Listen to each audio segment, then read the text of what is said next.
It is night one of the 2025 NFL Draft, man. We talk about it all year round on this channel, and it's finally here. Feels like Christmas, and I can't wait to get into it, man. I cannot wait to talk about it and see what happens. Who's the second quarterback off the board? What will the Dolphins do at 13 if they stay at 13? And does the draft start at number 5 with the Jacksonville Jaguars? Man, we're about to find out. Do me the favor, smash the like button. Subscribe if you are new. Let's get into this.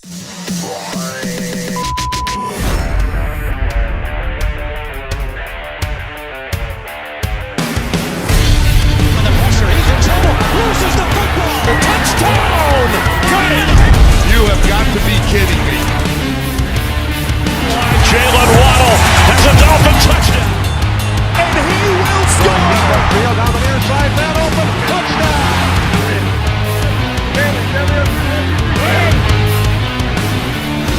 The run from Tua Tagovailoa. Touchdown! He's going deep. He's got it for the touchdown again.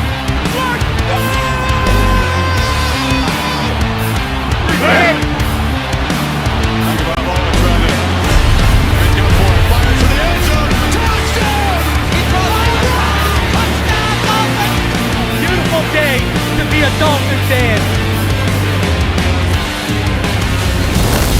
Let's go!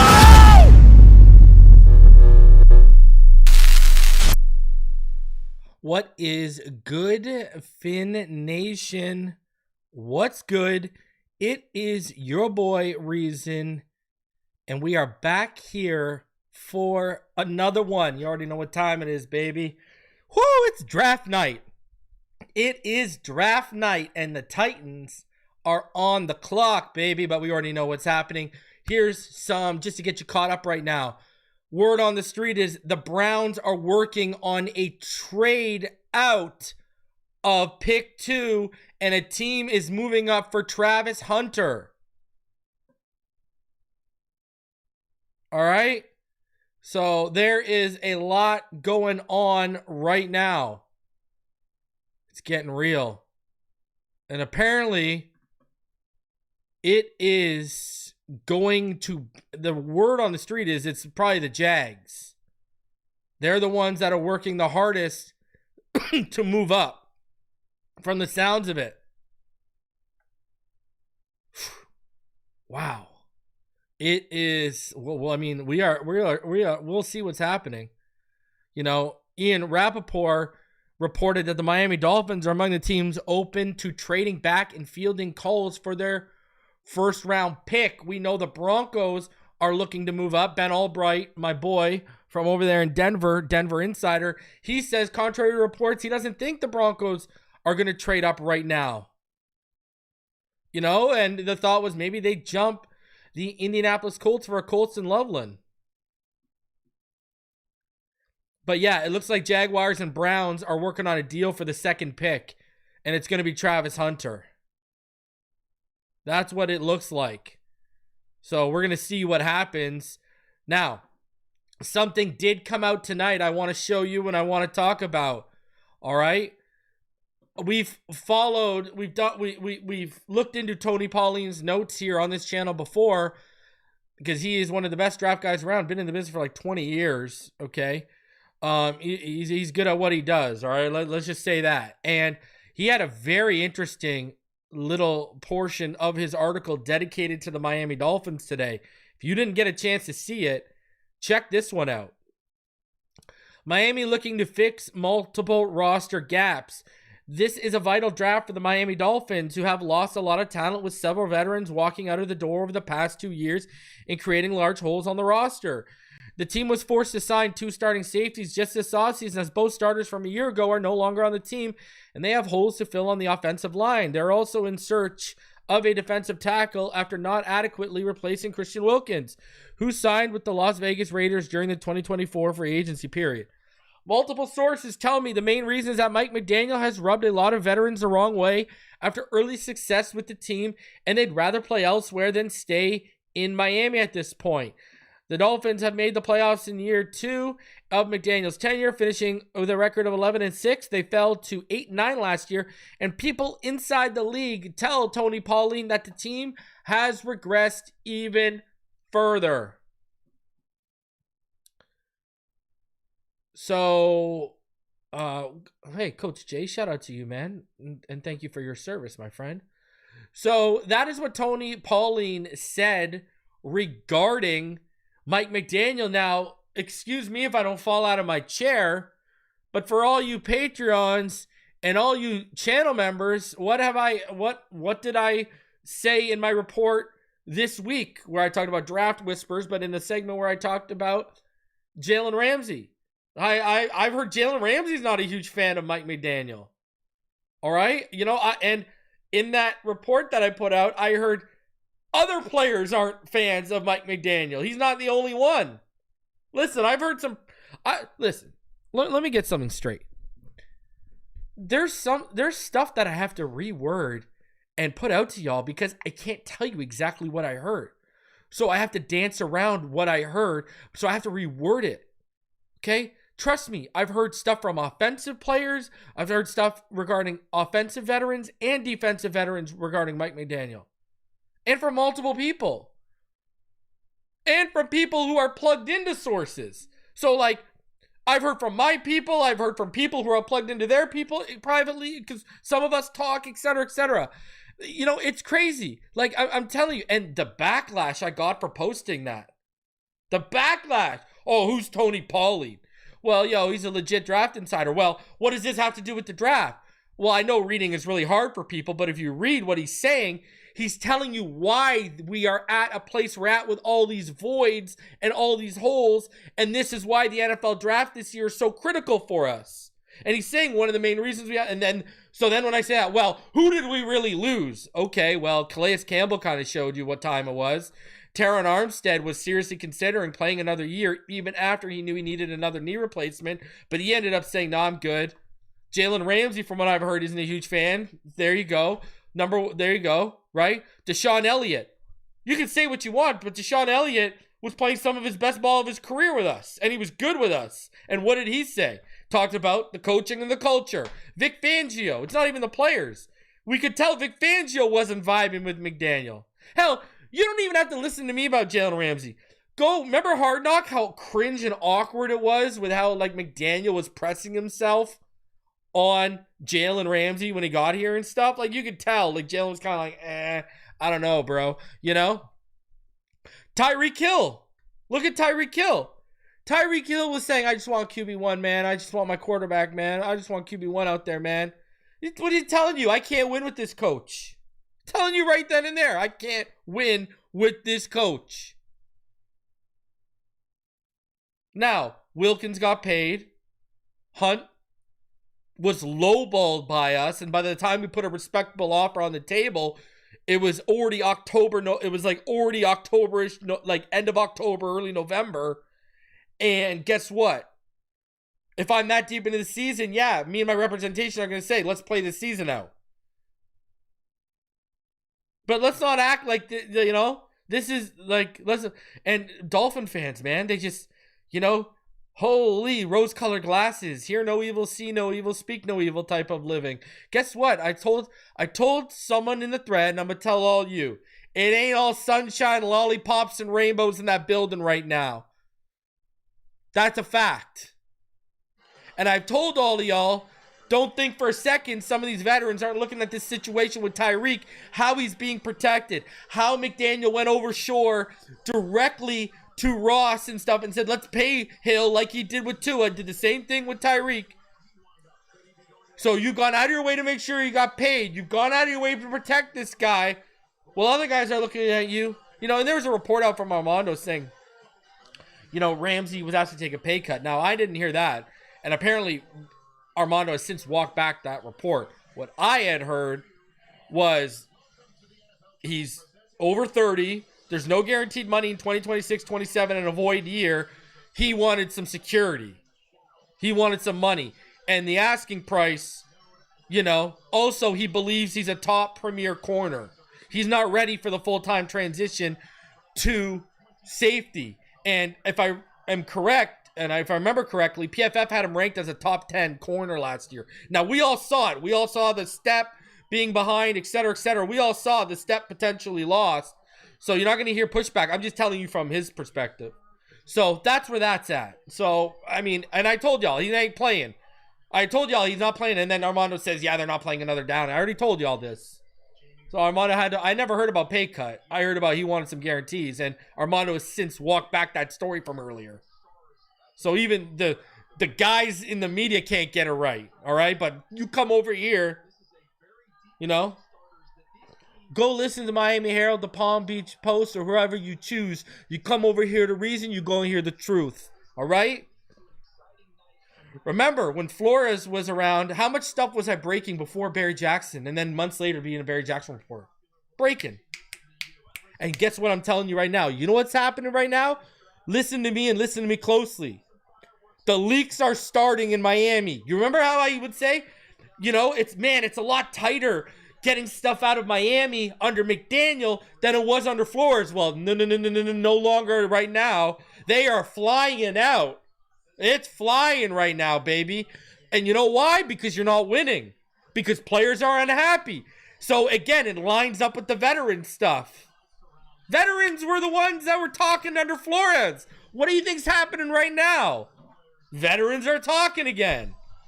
Bro, I know Raheem Mosert's been talking behind the scenes since he left. Come on, man. I know he ain't been saying the most positive things. Man, I've heard so much. Trust me. I just don't, you know. I just... Listen, and did you see what Ramsey posted? Ramsey's latest IG post? Let me bring this one up. You want to get ready for this? I'm going to tell you this right now. This man taking shots, bro.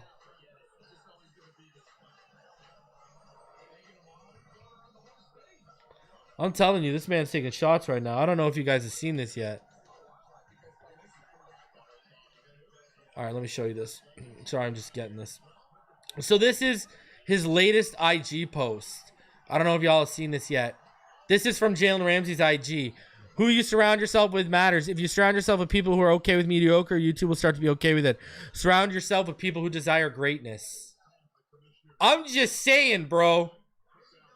Like, you know, I'm just saying. Ouch. Ouch.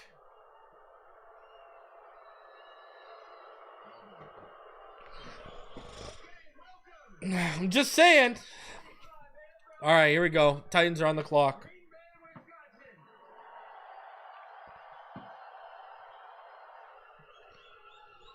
Yo, listen, I'm going to give you a sleeper. If you guys aren't Patreons or channel members, sleeper for you in round one, Josh Connerly Jr. What I would laugh, imagine if they drafted Colston Loveland, because I know everyone talks about Tyler Warren and stuff like that, but I bet you McDaniel would be in love with a guy like Colston Loveland. Now, I'm going to tell you, if you're wondering what I want, okay, if you're like, yo, Reason, what do you want? What are you thinking? Okay, I'll tell you exactly what I posted today. Here's how I feel about the Miami Dolphins in the first round tonight. Players I'd label a home run at 13. Kenneth Grant, Will Johnson if the medicals check out and no one's going to have more intel than Stephen Ross. Will Campbell, Armand Membo, and Mason Graham. All right? Those would be home runs. Players I'd be good with at 13. Jahdae Barron, Kelvin Banks Jr., Tet McMillan, only if the plan is to move off of Tyreek after June 1st. Players in a trade back scenario in the first round I'd like. Donovan Jackson would be number one. I'd be okay with him at 13 if he's also viewed as an OT. Savon Revel would be number 2. Malachi Starks, Nick Emanowari, Gray Zabel, Derek Harmon, Emeka Ibuka, Josh Connerly Jr., Josh Simmons. Now, Steve White said his lock of the night is Gray Zabel to the Miami Dolphins at 13. I like Gray Zabel. All right, I'm a fan of Gray Zabel. I was high on Gray Zabel. He was pretty high on my guard big board, but I do got reservations, and here's one of my biggest ones. Do you know how certain you have to be? I'm just saying. Now, Gray Zabel, if you have Will Campbell as a tackle, Gray Zabel is my guard 5. I like Tate Ratledge better. I like Donovan Jackson better. I like Tyler Booker better. And I like Jonas Savannah better. And I like Will Campbell better if he's a guard. I like Membo better if he's a guard. You get my point. My issue with Gray Zabel is, let me tell you this. This is my issue with Gray Zabel. Okay? You better be damn sure. You know why he's low on my list? You know why I got him on 5? I'm going to tell you why. Do you know the talent jump from North Dakota State to the NFL? Dylan Raditz. Everyone was high on Dylan Raditz. Remember Dylan Raditz coming out, the last great North Dakota State lineman? What has he worked out to be? I'm just saying. Everyone was so high on Dylan Raditz. We all saw how that turned out. I just think this is high, bro. This is a big jump. You know, this is a big jump going from North Dakota State. You know, it's not like you're even going from, you know, the ACC here. You're going from, you know? So, I don't know. And here's my other thing, too. Guys, we know Greer. He ain't taking a guard at 13 unless you can play tackle, bud. You know? Especially from Division 1, you know, especially from the Division 1 football subdivision, you know? Like, I just don't see that. You know? You know, you're not going to take the second highest level of college football, a guard from the second highest level of college football at 13, when he's already allergic to taking guards. I don't buy that. You know, I could be wrong. And I'd take Donovan Jackson over that man every day of the week. Are you crazy? Are you crazy? Especially because he offers you. There's some teams. I think Donovan Jackson goes in the first because some teams believe he has left tackle flexibility. All right, why are we giving Tennessee 10 minutes, eh? Why does Tennessee need 10 minutes to announce Cam Ward? Just come out here and announce it. Let's get it moving. Titans really need 10 minutes to announce what we've known for months.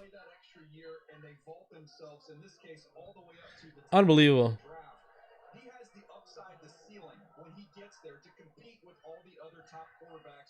Unbelievable.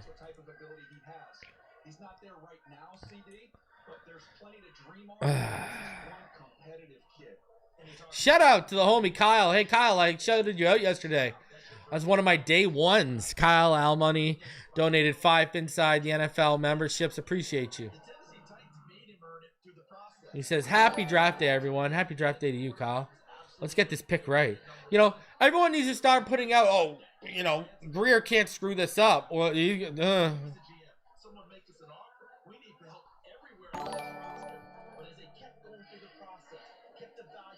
I'm going to say this. If Greer screws up at number 13, I'm blaming everyone on X who posted that there's no way he could screw this up over the last 2 weeks.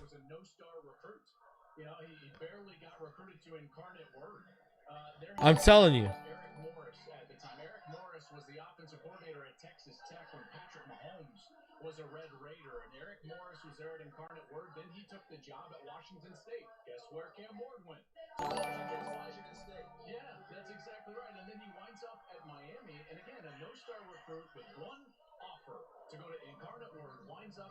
Telling you, I'm coming for them.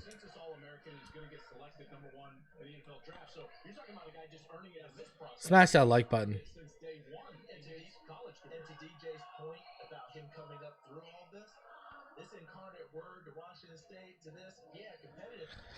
I like how they brought up the fins up hashtag with the PH. Give me a kicker. Don't even. Oh, don't even say that. This guy says, give me a kicker. Bro, where's the Sebastian Janikowski when we need him right now? Bro, I feel like he's going to grab a wide receiver. I don't know, man. I'm not going to riot, bro. If he takes 10, I'm in. If he takes Matthew Golden, I'm with you. You know? If he takes a Mecca, I would get it. Would I be happy with it? Probably not. But I would get it. I would get it. What I would imagine if he takes Colson Loveland. Oh my God, I'll laugh my face off. Just please say, you know, 3 Hail Marys, pray to whatever deity you know, and ask them, please, whatever you do not take Shamar Stewart. My God. We've been screwing up for so many years. Ross sleeps somewhere. I don't think he's sleeping. You want to know why? Because I think he's going to be pushing for one of those Michigan boys. That's why I don't think so. That's why I don't think so.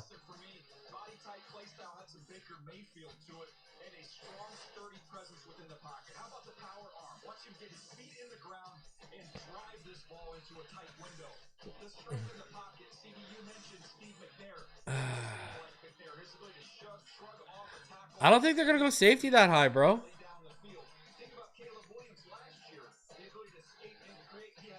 Man, I know so much. I wish I could tell you guys. Like, I know so much. You know, like, I just wish.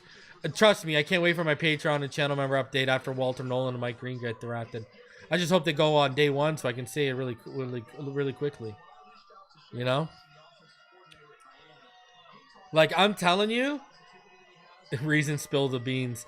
I'm telling you, if we take Kenneth Grant at 13, I'm going to have a hard time not spilling the beans of what I really know behind the scenes. I'm going to tell you that much. I can't, and I won't, but man, I'm going to have a hard time to bite my lip on that one. Hoo-wee! You know? The pick is in for the Titans. What a surprise. If you trade back and you want a guy like Kenneth Grant, you just got to stay in front of the Chargers. Like, I'd trade back with the Broncos. That's perfect. Get to 20. Try to acquire another top 100 pick. I don't like Jeremiah's pick. I'm not giving you 116 to get 54. Okay? You want to move up from 20 to 13? Okay. Give me 20. Give me 54. And I'll give you like 155. All right? We'll talk about that. But I'm keeping 116, 135, and 150. All right? Like, that's what I would tell you. Okay, I'll give you 155.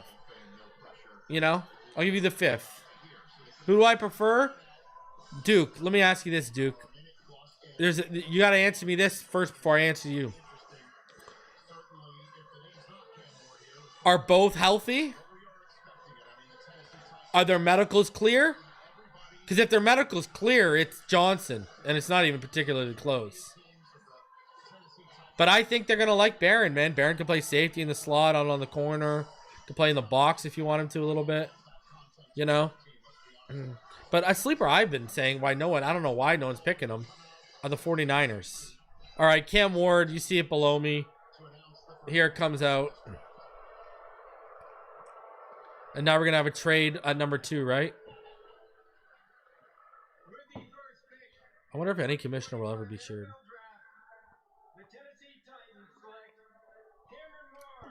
There you go. I agree with this, Doom.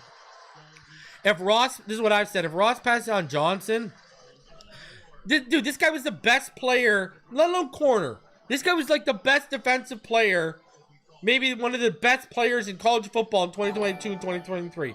Harbaugh loved him, one of his favorite players ever. Ross loves him. If they pass on him, that tells you the medical stuff is real.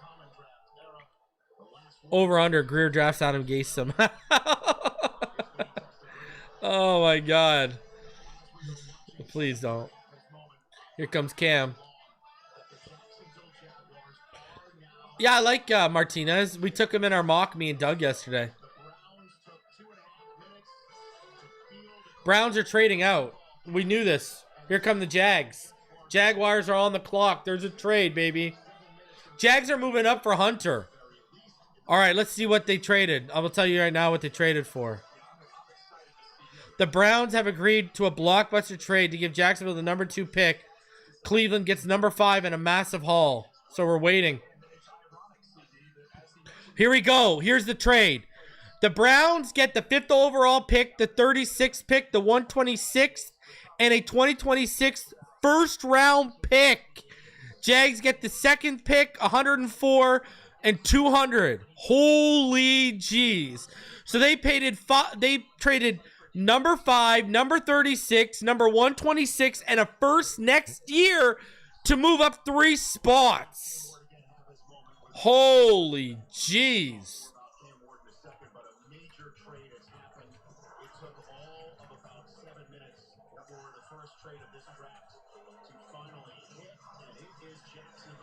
Wow. Wow.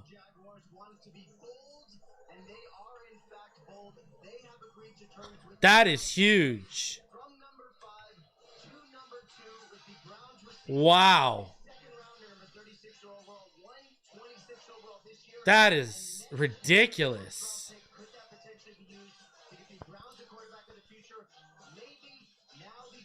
Like, they're not getting a quarterback there. They just traded up like they're getting a quarterback.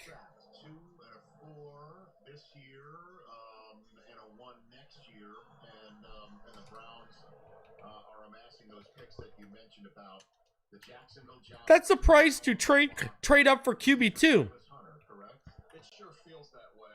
And I made sure to get this quote right from James Gladstone, their new general manager, at his press conference said, I think it's pretty simple from my perspective. We will prioritize people and players that are intangibly rich, and by doing so, they will elevate our ecosystem, our team, by being nothing more than themselves. It's as simple as that. Wow. Charles, everything I know about Travis Hunter and talking to people that are around him, he only likes 3 things in life. He likes catching touchdowns, he likes taking the football away on defense, and fishing.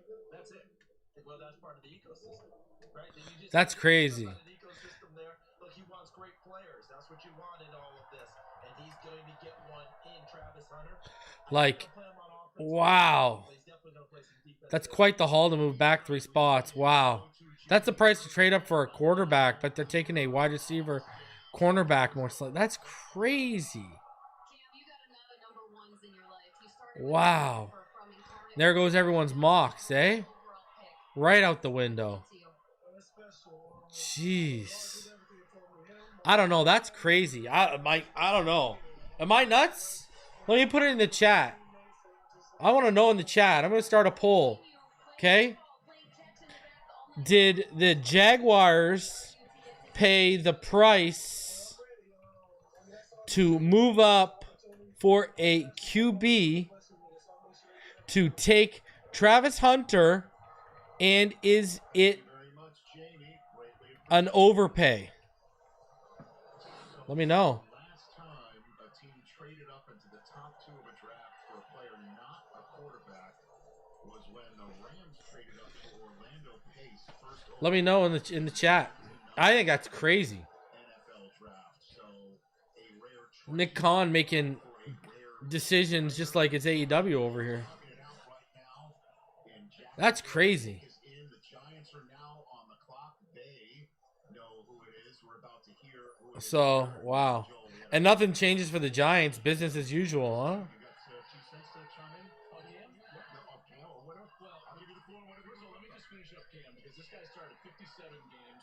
That is nuts.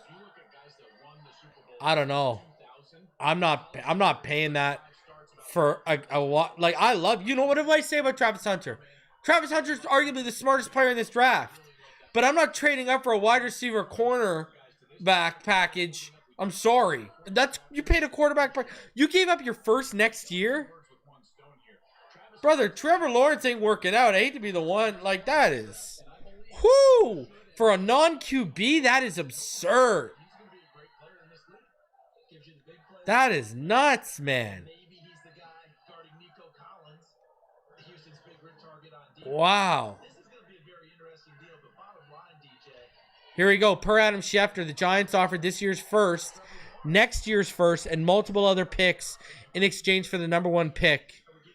And the Titans said no. There you go. Whew.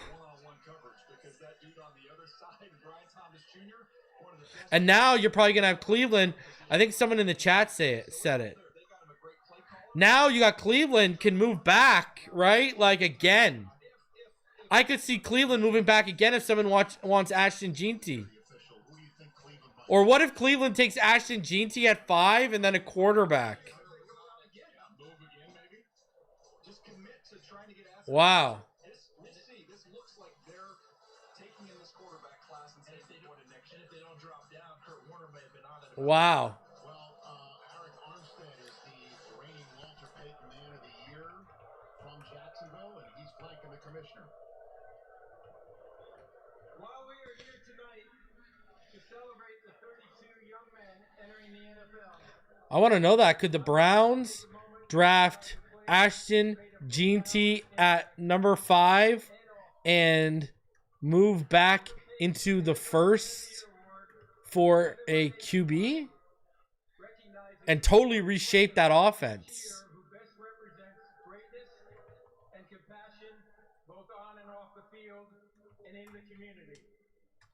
Tonight, we are proudly joined by the 2024 Walter Payton NFL Man of the Year. That'd be interesting.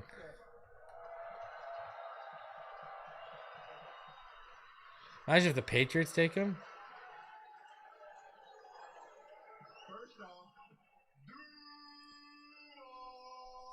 All right. So, Jags on the clock right now. I want to say thank you to the commissioner. Thank you to the Payton family. And Kevin Costner's running the draft in Cleveland. Man, I forgot to watch Draft Day. I got to watch it tonight. each player embarking on the NFL journey. I'm going to do something new tonight. I'm going to have a video tonight after I'm going to release another video. All right? And we're going to talk about the pick, whatever happens at 13 or in the first round. Hey, they may trade back. So there you go. Travis Hunter is the pick at number 2. We expected it.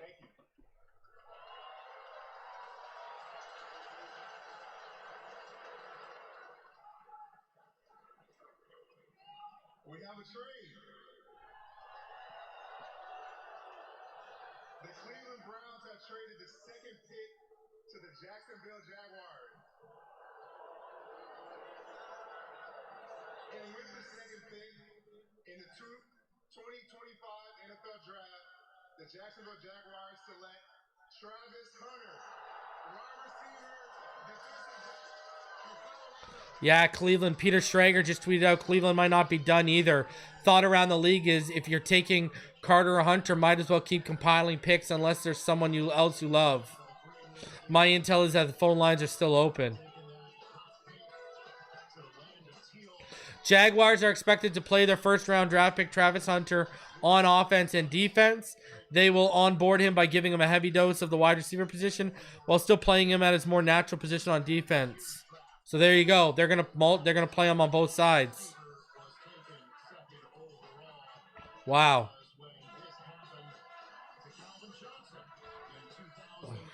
Wow. Crazy.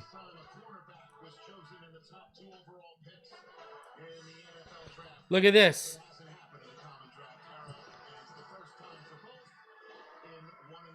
Armando Salguero, Jalen Ramsey, and Mike McDaniel do not see eye to eye, and their relationship is said to be irreparable.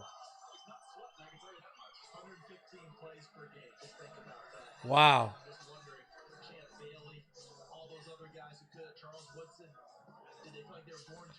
There you go.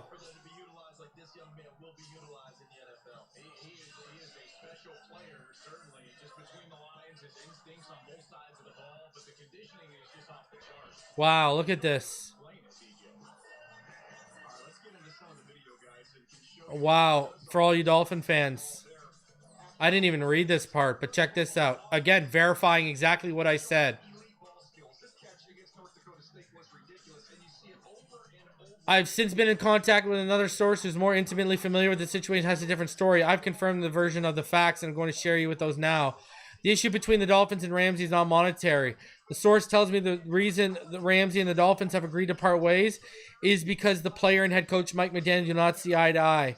Ramsey, who has respect for Chris Greer and others in the organization, is leaving because the relationship with the head coach is irreparably broken and one cannot see himself playing for the other. There you go. It's only fitting that the first player that we welcome to Primetime, presented by Nationwide, was coached by Primetime. Take it away, Jamie Rinal. Travis, what is making you jump around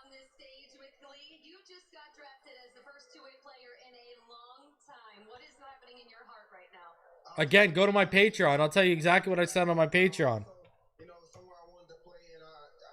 I had this exactly on my Patreon. And for channel members. Like, I literally had this. I'll tell you the exact quote. Let me see. The crazy part is I had no conversation with them outside of the combine, so I didn't know what to expect, and I'm excited that they came and picked me. I wanted to cry, but I can't cry right now because I'm too excited. Yeah, I've had this. Like, I've talked about this for a minute. Let me see where it is. Crazy. Nuts.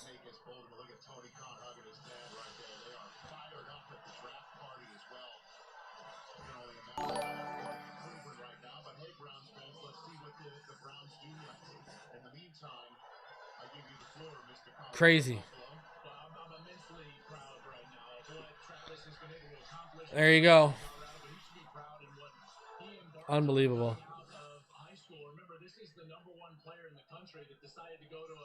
One thing I've heard consistently since it was confirmed to me by multiple people that Ramsey was the trade candidate is that there's been a disconnect between him and Coach McDaniel. In fact, I was told he's not a fan of McDaniel's coaching style, demeanor, and the culture that he's built in Miami. I've heard multiple players think he's coddled certain star players like Tyreek Hill, and I've consistently heard that some Dolphin players believe McDaniel is too soft. Like, I've literally reported this.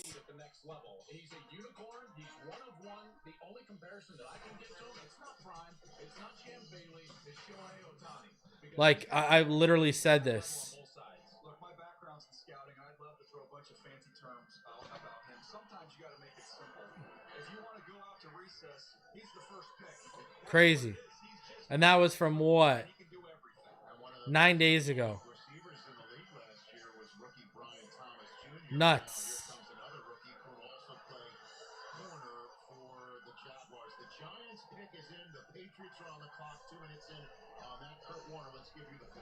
Well, I love what you guys are talking about when you talk about instincts, because the best players I played with on the offensive side were the guys with instincts that understood and had a feel for the game. The hardest guys I played against on the defensive side were the guy with instincts, not the guys with physicality, but understood the movement of guys around them and could play the football. Travis Hunter can do all of that.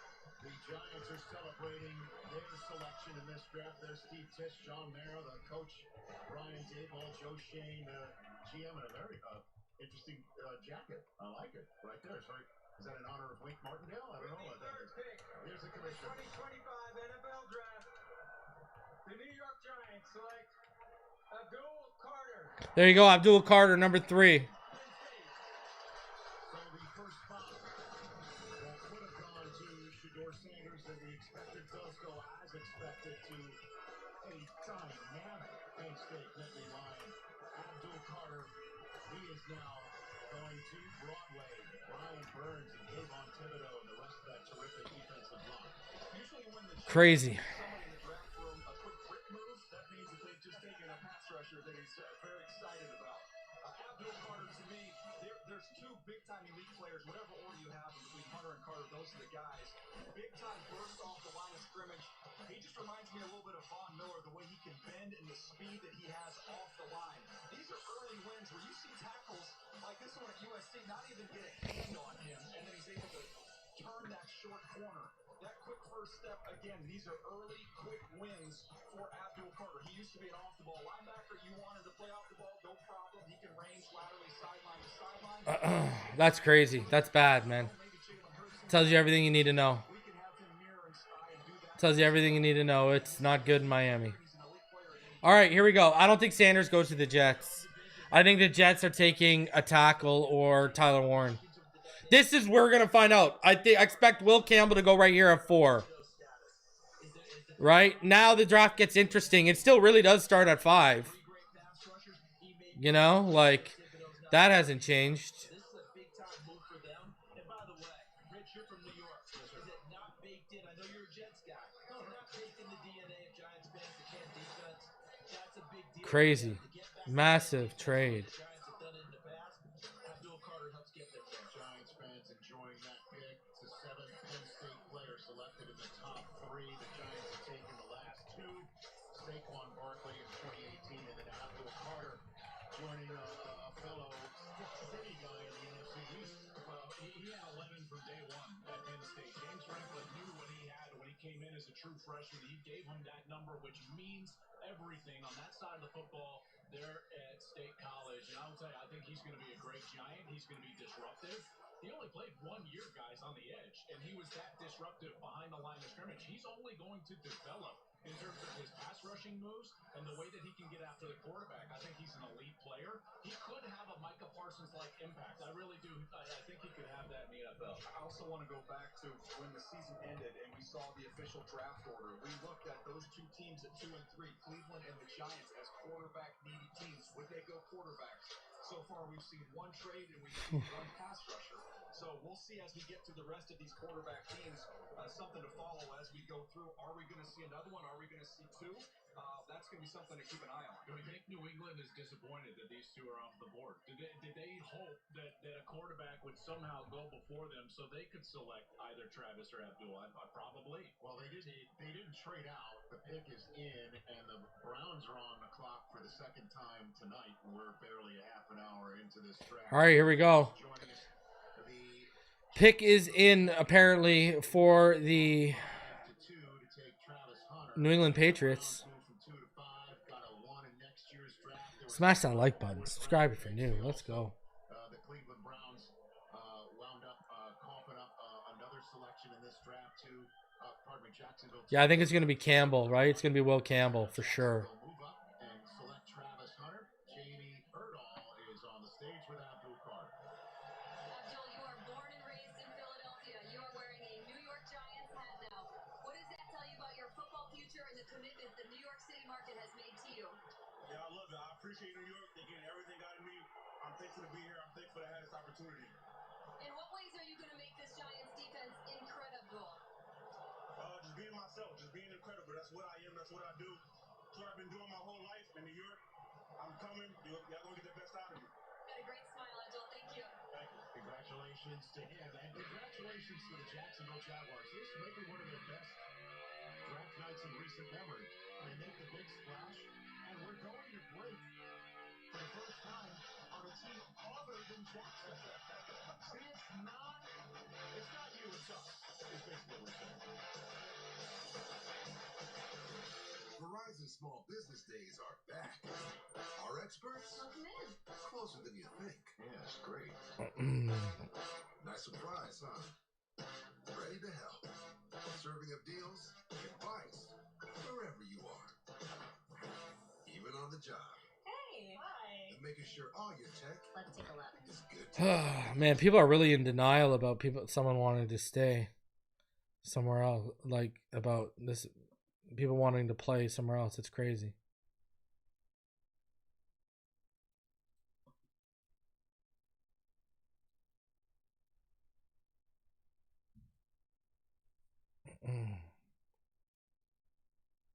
Crazy.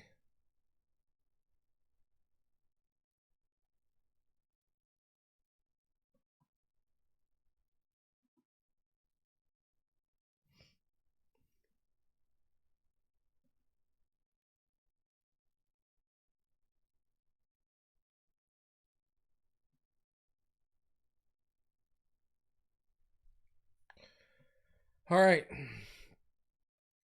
Oh, you missed the McDaniel stuff, TE? All right, so I'll just go through it for one more time for you, okay? Here you go. All right. So basically, an article came out from Tony Pauling today, and he said, you know, they got so many veterans have left and they got so many holes, and multiple sources told him that the reason is Mike McDaniel has rubbed a lot of veterans the wrong way after early success with the team, and they'd rather play elsewhere than stay in Miami at this point. And people inside the league told Tony Pauling that the team has regressed further. Armando Salguero had a report earlier today. In his report earlier today, he said that Ramsey would ask to take a pay cut. He then walked back that report and so, no, that's not true. It's not about taking a pay cut. Him and McDaniel don't see eye to eye. Well, I had a Patreon report 9 days ago. Channel members have access to it. Go to the post. Go back 9 days ago. and Patreon members had access to the video format. I said, right, if you go back to what I said one thing I've heard consistently since it was confirmed to me by multiple people that Ramsey was the trade candidate is that there's been a disconnect between him and Coach Mike McDaniel. In fact, I was told he's not a fan of McDaniel's coaching style, demeanor, and the culture that he's built in Miami. And that backs up what Armando just put out tonight. So, you know, I said this, like, you know, I said this quite some time ago.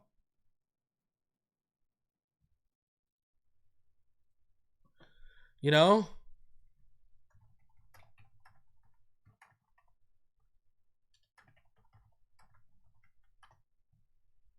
You know? And I said he did the same thing. He did the same thing when he forced his way out of LA.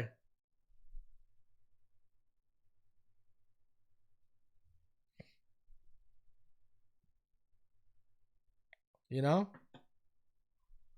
Pats as expected. Will Campbell. So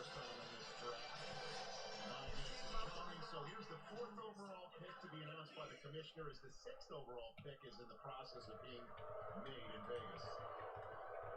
With the 4th pick in the 2025 NFL Draft, the New England Patriots select Will Campbell. There you go. The Patriots decide to go for protection up front for their diamond in the rough quarterback rather than anything else. Your thoughts, Daniel Jeremiah? Of all the teams in this draft, All right, here we go. Patriots was probably the most glaring across all 32 teams. They had to go in this direction. They go with Will Campbell out of LSU, who reminded me a lot of Michael Roos going the Wayback Machine, as you remember him playing for the Tennessee Titans.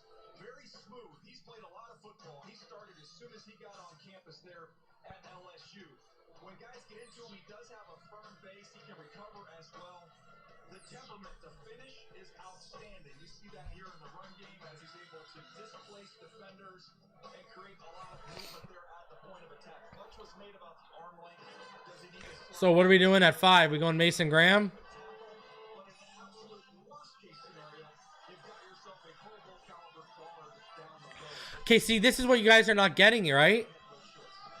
Yeah, he's a player's coach. That's great. But what are you guys not understanding? What I keep telling you, right? He's letting guys do what they want. I've told you guys this. These veteran players, and this goes back to the veteran players. I brought up Calais. I brought up Armstead. I brought up Ramsey. They aren't happy seeing him go over shore, get Tyreek Hill new money, and then constantly protect Tyreek Hill when he messes up. And then he quits on the team. That's like that. See, you gotta know you gotta toe the fine line of letting players feel that freedom, but reining them in. And they're looking at him like, why haven't you reined in Tyreek? Instead, you just keep giving him more money. That's what the problem is. You know?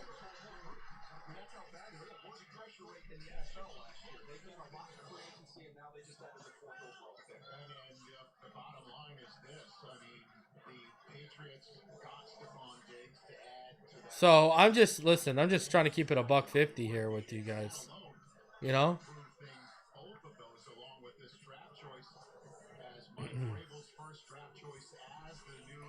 Yes, Deontay, Mike was behind Tua and Tyreek's new money. Penn, you weren't wrong. And now, check this out. Why do you think all of a sudden you guys are like, oh, they're going with a youth movement? You know, can I play this to you? Let me play this to you. Why do you think all of a sudden Miami's going with a youth movement? Huh? I don't know a better word. Oh, shout out to Will Campbell. He's a stud. He's crying on the stage, man. Shout out to him. He's a stud, man. What a stud. Absolute stud of a man and a player. He's going to be great. Think about this for a sec. I just can't get over this poor guy, eh?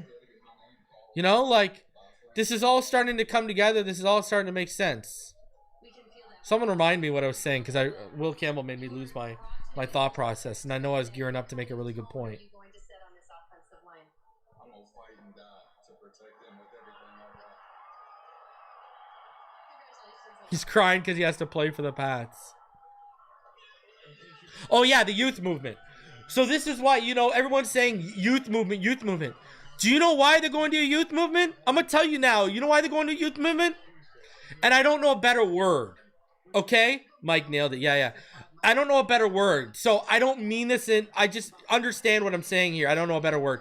It's a lot easier to manipulate and make young players buy into your culture and in your vision of the culture than it is trying to get veterans who have been around the league and they have opposing views of what the culture should be. So what do? You get rid of the guys, the veterans who oppose that culture, and you bring in young guys that you can easily massage your vision and your idea of what the culture should be into them. And they won't talk back. It'll be, right? Because from day one, that'll be business as usual, right? That's what they'll know. That's what they'll understand. That'll what will be bred into them from day one. So they won't push back. The only way they'll push back is if you get veterans that come in that have been around, won in other places, and say, yo, we didn't do it like this over in KC, or yo, we didn't do it like this over in LA when we won. That's why they're going for this youth movement, because those guys are easier to get to buy in. And then be good soldiers. Stay in line. That's why you're seeing this whole, they're trying to spin this youth movement thing. That's what it's all about, I'm telling you. Like, that's exactly it. Mason Graham to Cleveland, it looks like. So, he still goes at 5.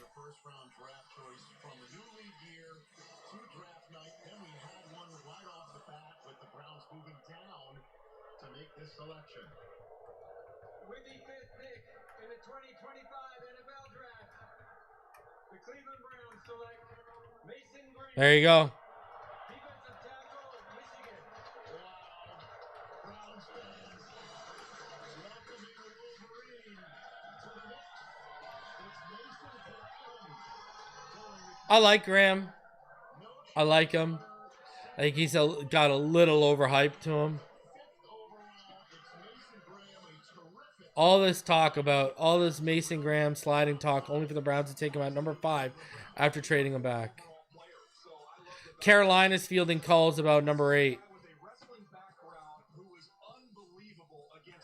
Sounds like the Raiders are going to be taking GT at number 6. And then he also flashes this ability as he showed against Alabama to penetrate, make his way into the backfield. Just a dominant player against the run. Sounds like it's going to be GT at 6 right now. Come there, but he shows you in flashes when he can get on an edge and get to half of a man that he's a load to block. But he has an unending GT, that's what it sounds like. hard from start to finish, from the beginning of the game to the end of the game, and one of the most productive, consistent players in this draft class. When I think about the last 15 years in college football, I think of the most disruptive and impactful defensive tackles that I've seen. And Dominican Sue comes to mind, Nick Fairley comes to mind, at Auburn, CD, you remember those guys, obviously, and Mason Graham. I mean, he is always on his feet. He is powerful. He's got a great attitude, and he's got a tough attitude. He will walk in, and his confidence, just as a deep interior defensive lineman, will ooze to every other defender there, knowing that, hey, he's going to make the linebackers better. He's going to make the safeties better. He's going to make everybody better in that defense, including Myles Garrett, because that's the guy who the Browns kept, and now they add Mason Graham to that line. The Grim Reaper's got some extra help. And remember, Dalvin Tomlinson no longer there. They needed help in the interior. But go to the division they play in. Who's the most dominant team in the AFC North right now? The Baltimore Ravens. What do they do first, last, and always? Run the football with big people coming at you all the time. You've got to hold up in those circumstances. And Pittsburgh has got their line better. They want to get back to running the football with more consistency. This guy may show up. It looks like his shirt tails out. He may not look like the perfect specimen. When he comes out of his stance, DJ and Joel, and he shocks you with those hands. All right, so here we go. GT's going to go 6. He's incredible in that regard. You know, there's only a few times that I can remember being in a booth and calling a game and thinking to myself, hey, the defensive tackles won the game. And they did that against Ohio State, who won the national championship. Ohio State kept trying to run the football at Kenneth Grant and Mason Graham, and Mason Graham just kept throwing their guards onto the ground and making tackles. I mean, they single-handedly won that game in Columbus. Well, I mean, Denial is a crazy thing for these people. Dolphin fans just refuse to believe that Mike McDaniel isn't the most liked person in the world. It's crazy. I don't know what to tell you, man. Holy jeez, I can't get down with that.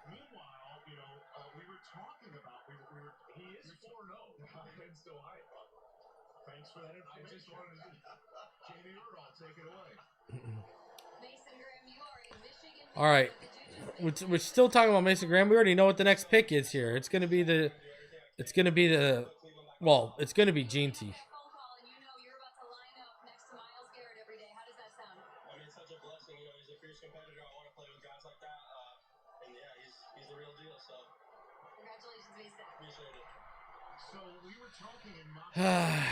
All right, well, no corner off the board. One tackle off the board. Here we go. And then everyone was sharpieing into Ashton Genty to Vegas, and lo and behold, Vegas took about 3. So now you got what? Will Johnson still on the board. Membo, Jade. Gonna get interesting here. Gene T coming off the board right now to the Raiders, as you see below me. So now it gets interesting with the Jets. What are the Jets going to do? They got Membo fell into their lap. That's what it's going to be, isn't it? They're going to take Membo. The Las Vegas Raiders select Ashton Genty, running back. Boise State. From the blue turf to silver and black, Ashton Genty is the first. Man, they're going to get him. Armand Membo, watch. Oh. Oh, no. Interestingly enough, one of the running backs he's been talking to for advice is Marshawn Lynch. So this tracks, DJ. Yeah, he's talking about 2 guys who hate to be tackled. I would put him in that company. Oh, no. He's standing upright. He is very slippery and elusive. He can get out of some tough situations. It's gonna be Membo. I'm gonna have to watch Membo and Campbell in Jets. Oof. There's not a lot of surface to hit on him. You see again the contact balance here always. Oh man. Forward, right foot, right shoulder, able to power through as it's time for next gen stats powered by. Here we go. Look at these top NGS overall scores and look at. I hope they take Jade. Those are some incredibly productive running backs that have entered. I can't speak on that. I don't know that. I don't know. I don't think so. I think he never will. Tua and Waddle will. Tua's always going to hold him down. They're close, man. They're super tight. That's why you saw Tua and McDaniel kind of teaming up on Tyreek in pressers about him running the wrong routes and missing assignments and stuff. Like, they'll always have each other back. I don't think that's changing.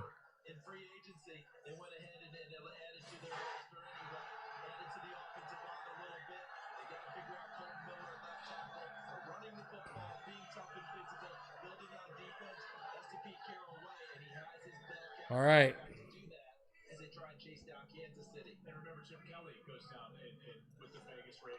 Yep, Jets are taking Membo. Wow. Here we go. Membo is going 7.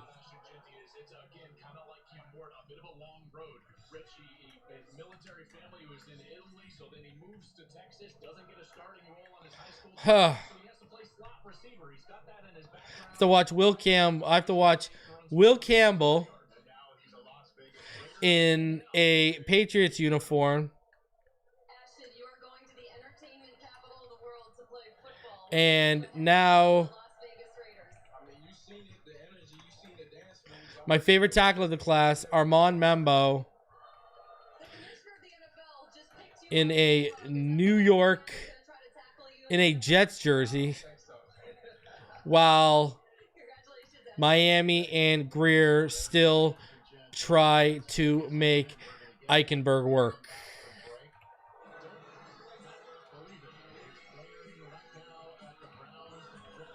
Oh, man.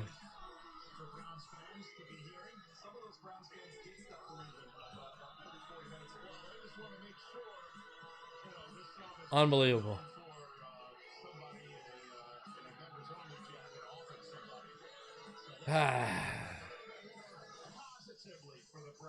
No, I'm not gonna call out. I'm not gonna call it out.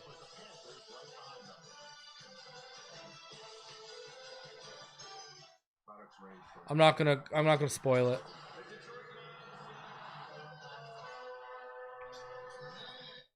I'm not gonna spoil it for y'all. No way. I won't do that to y'all. I'm even thinking about taking the ticker down while we're on the clock, just so it doesn't get spoiled on the bottom for you guys. I'm even thinking about that. Let me know in the chat if you want me, like, let me know in the chat. I'll ask right now. First of all, let's bring this up. The poll is popping over here. 73% of you think the Jags overpaid.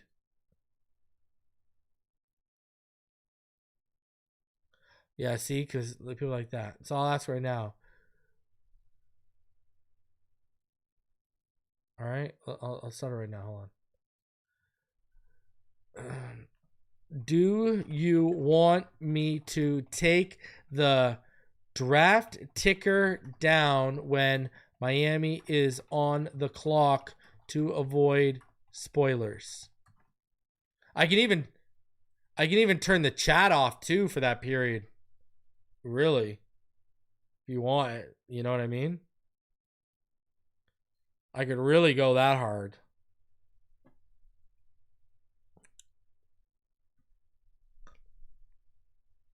Just vote. I put a poll up. You know? I could turn the chat off. You know? I think I can. Let me see. I'm almost positive I can.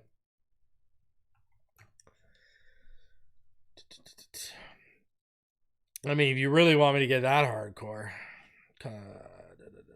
Yeah, I can, like, look, I can turn it off. I can literally turn the live chat off. So no one's spoiled. Put it this way. If you vote to take the draft ticker down, I'll put the chat down. Okay? I can turn the chat off just while they're making the pick. When they come on the clock officially, I can turn it off.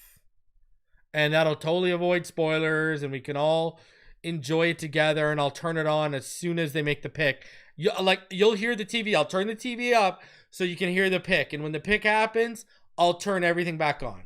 I can do that. So just vote. You know? Just vote in the chat. It's pretty close. It's 57-43, 56-44. I'm a democracy, bro. You know? Because I'm not gonna spoil it. Like, even if I keep the ticker up and the chat up, I'm not gonna look at the chat or the ticker. Because I know there's only gonna be someone in the chat that's gonna try and spoil my life. I waited like a year for this. So that's what I'll do. And if it doesn't get turned off, I would tell all of y'all, keep the headphones in so you can hear me, but like look away and watch the draft and keep me in the headphones. That's what I would tell you. So, and those votes are ramping up. All right. So Armand Membo is going to be a Jet here. There you go. It changes on the Liam Eichenberg, baby. It's now time, instead of to speculate, to get the actual pick from the commissioner. Once upon a time, if I'm not mistaken, a former intern of the New York Jets coming out with this pick right now. He's been upgraded a little bit off the flow chart since then. Brutal. With the 7th pick in the 2025 NFL Draft, the New York Jets select Armand Membu, Missouri, tackle. So once again, no tight end. Instead, it is a member of the offensive line for the New York Jets, the kid from Missouri, Armand Membu. What a terrific combine he's done in here. Yeah, he's a right tackle. He'll stay at right tackle there for the Jets. I thought this decision would be tight end tackle, as you said, Rich. I think they went Mimbu, who's very explosive and easy bender and can redirect, because they like the tight ends that could be available on day 2 versus the tackles that would be available. But this is an excellent athlete. You see him in pass protection. He's very quick. He's also patient. He's got that size where even his chest, you really can't get through him because he's just so strong and has such a firm base. In the run game, you see his athleticism, his ability to get to the second level. He can reach and cut guys off. That's going to be fun with the running backs they have there with the New York Jets. It's time for Next Gen Stats powered by AWS. When you're talking about athleticism, how about this? All the way at the very top of the charts here with this athleticism. I don't see them going.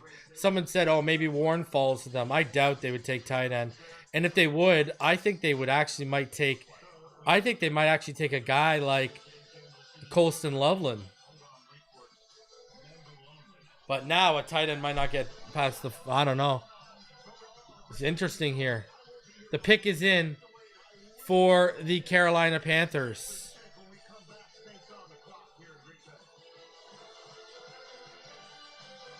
The pick is in for the Carolina Panthers.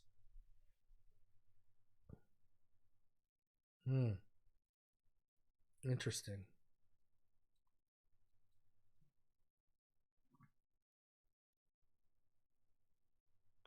This is who is listed on ESPN as their best remaining right now.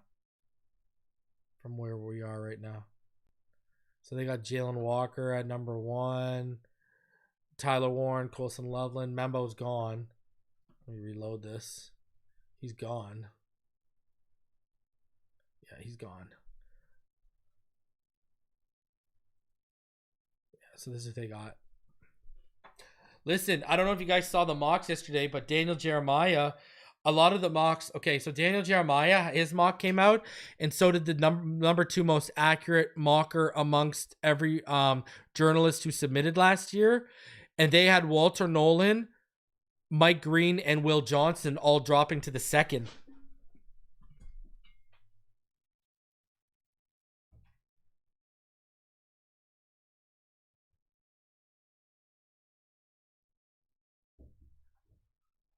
I don't know how legit that is, but listen, I know this. I know for a fact that I can say that I can confirm one team, but I've heard multiple teams have medically disqualified Will Johnson from the first round. And the team that I confirm is in the NFC, and I've heard of other AFC teams that have medically disqualified him.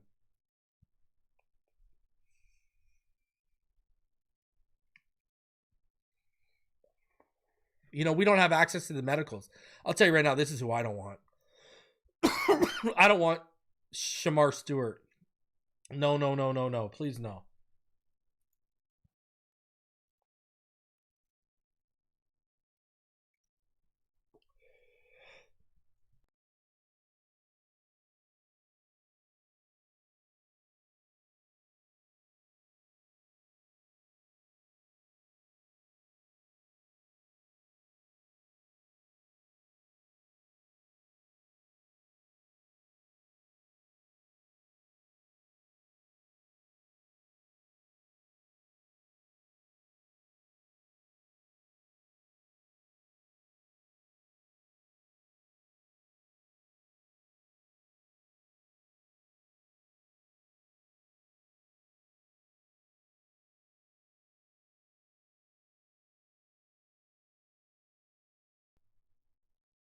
Over 800 of you in the room. Smash that like button. Subscribe if you're new. Here are the picks so far. If you are just joining us, 7 players have been selected. Carolina is on the clock right now. The pick is in.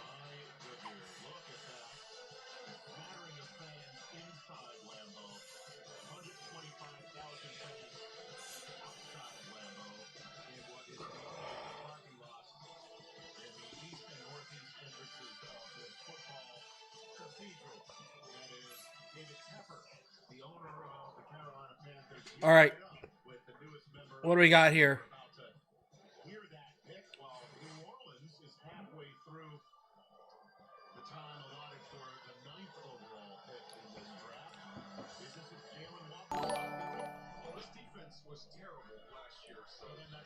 Kyle F makes a donation. Let's see what Kyle F's got to say. He says, odds you think we move back and with whom? Both tight ends are falling. You know, I think if one of those tight ends went with maybe Warren at 7 or Loveland at 7, you know, if a tight end goes before us, I like our odds. You know, I don't know, man. I don't like our chances of moving back. If we did, like, maybe if the receivers, you know, if Ted or no one gets taken at 12, you know, call it the receiver needy team to see if they want to move up for Ted or Matthew Golden, whoever they like, maybe. You know, maybe that's what I would do.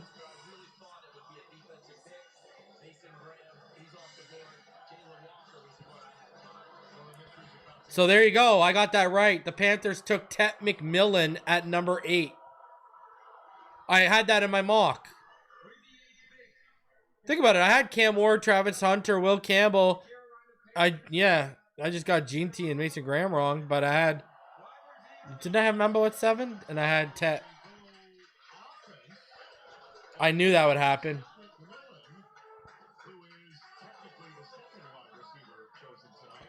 I knew that would happen.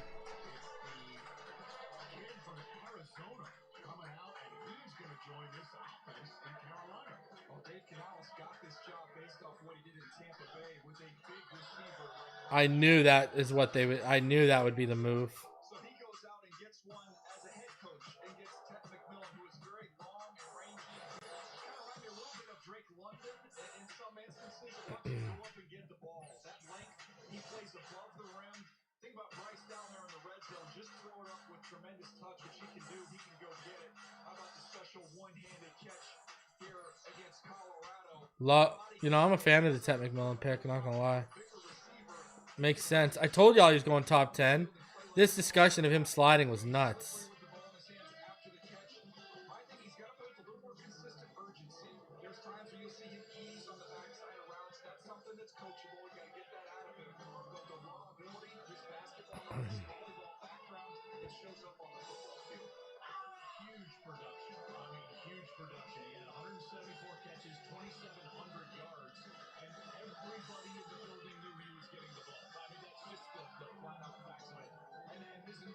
Who do I think we move back with? I don't think we move back. Yeah.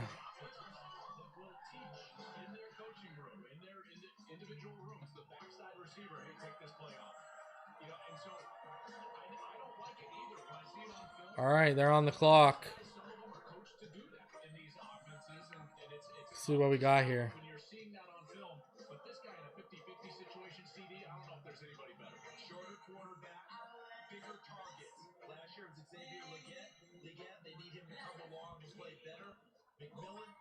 Ted's going to be a beast, man. And, yo, they believe...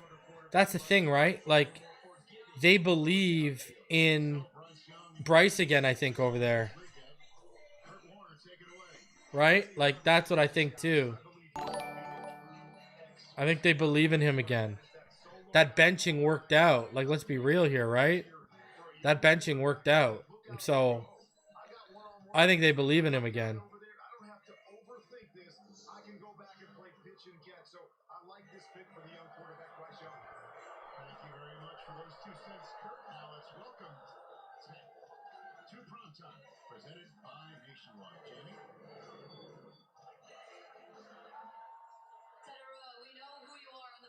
Makes sense, man. Shout out to Charles Edwards for the $1.99 donation. Appreciate you, sir. Stud.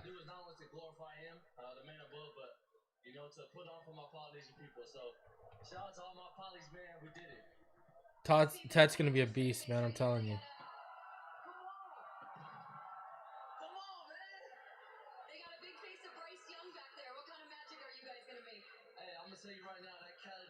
Ted's gonna be a beast.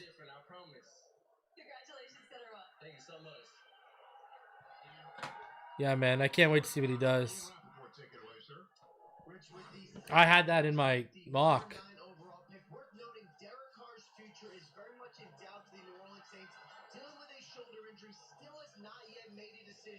That's what I had happen in my mock, if I remember correctly. They do not know if he's going to be ready or if he's going to play at all in the 2025 season. That brings us around to the quarterbacks. They did all the homework on the quarterbacks. Surprised if Shedeur Sanders was the pick here, but several other quarterbacks they like in this round. Well, there's Shedeur at the crib, as Brian called it, in Texas. Why, Ian, would you say you'd be surprised if it's Shedeur Sanders with this pick here? Rich, just based on my conversations, either it's the longest con of all time or the Saints liked Tyler Shook and Jackson Dart just a little higher just based on the overall package than Shedeur Sanders. Thank you very much, Ian. Your sense on this? Well, I talked to a lot of folks around this quarterback situation. I try and see who's doing the most work. Now, it's one thing with a Travis Hunter to maybe try and play coy and lay back and just meet with him at the combine. If you're going to take a quarterback and put your job in his hands, teams do a full-scale workup on him. And it just didn't seem to me like the Saints were doing that on these guys to take one this early in the draft. So I thought they were more of a day 2, second round. At that point in time, you take your shot. But just talking to people all around this kind of ecosystem of quarterbacks is what I'm getting at. That was not the vibe they were getting. Last time I heard someone ignore a quarterback so publicly, where the quarterback was shocked that he was taken by the team, Jay Cutler.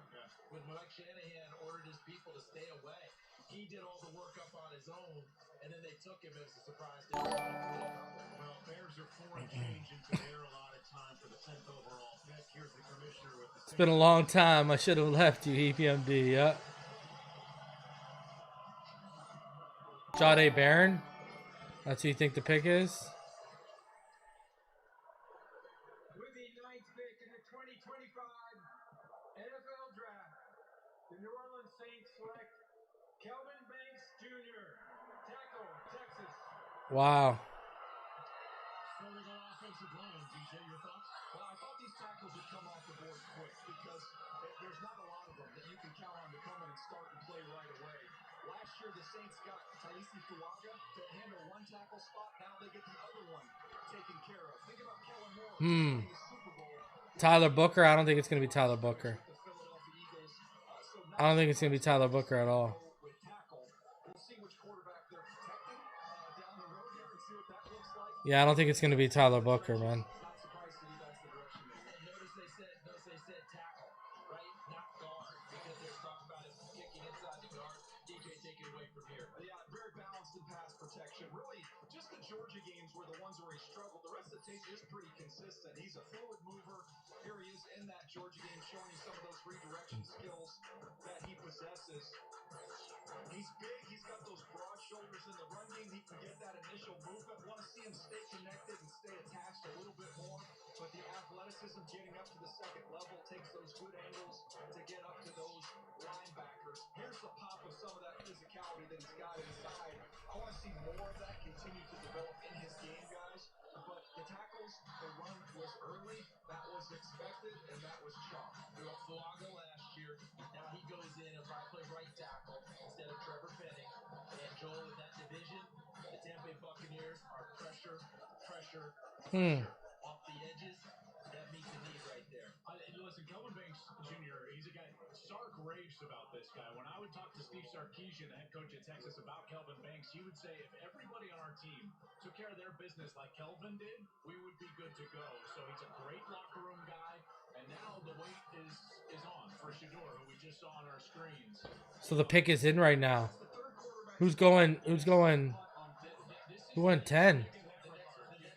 So Kelvin Banks went 9 to the Saints. That's shocking. Right now, I'm just looking for a better ticker right now because I'm noticing the ESPN one isn't moving on me right now. Every tight end available for them to choose. We'll find out who that pick is. The Niners are on the clock right now. About 90 seconds in. Hey, there's our colleague Colleen Wolf and Laura Rutledge with an announcement. Because, boy, do we have an announcement for you. Live from the heart of the NFL Draft right here in Green Bay, Wisconsin. That's right, Colleen. The schedule release marks a Who's going 10? moment in the NFL calendar. It sets the stage for a thrilling season. Let's see. Who's going 10 here? Wow. Michael Williams is going... Wow. It looks like Michael Williams is going 11. Colston Loveland going before Warren. Wow. So there you go. You might get someone trying to trade up for Warren. Loveland goes first.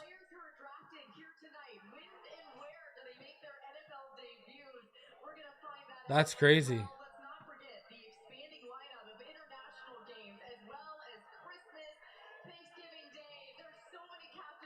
That's crazy. Because nothing says holiday cheer like watching your team destroy another. So, without further ado, everybody get it together, mark your calendars, set your alarms. Wow. Will be dropped on That's crazy that they took Loveland. I didn't expect that. I'm not gonna lie to you. I did not expect that at all.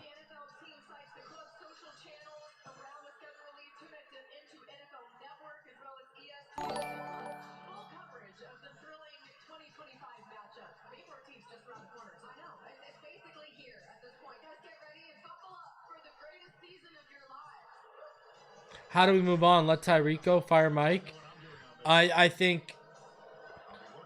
don't think they can trade Tyreek right now. I think you might have to trade Tyreek after June 1st. I don't think they're gonna. I just don't think they're gonna be able. I don't think they're gonna be able to trade him. I just don't think it's gonna be possible.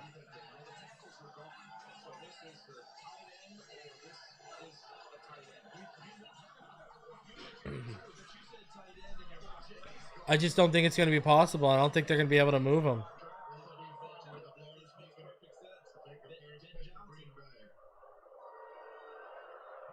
Yesterday, the NFL family lost a true legend. Mongo McMichael. Famer Steve McMichael. My heart is with the McMichael family during this incredibly difficult time. Misty, please know that you are in our thoughts and prayers. Mongo's remarkable contributions to the game and the community will never be forgotten. His legacy will continue to inspire generations to come. 50 years ago, with the 4th pick in the 1975 NFL Draft, the Chicago Bears selected one of Steve McMichael's teammates and closest friends, Walter Payton, running back, Jackson State.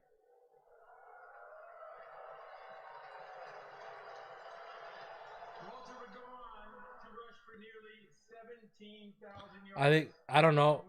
There's no quarterback in the top 10. There you go. For 13 seasons, all with the Chicago Bears. As you heard earlier, the NFL continues to honor Sweetness not only for his performance and excellence on the field, but also his commitment to give back to his community with the Walter Payton NFL Man of the Year Award. So with the 10th pick in the 2025 NFL Draft, the Chicago Bears select Colston Loveland, tight end, Michigan. Wow. There you go, Loveland. A bit of a surprise.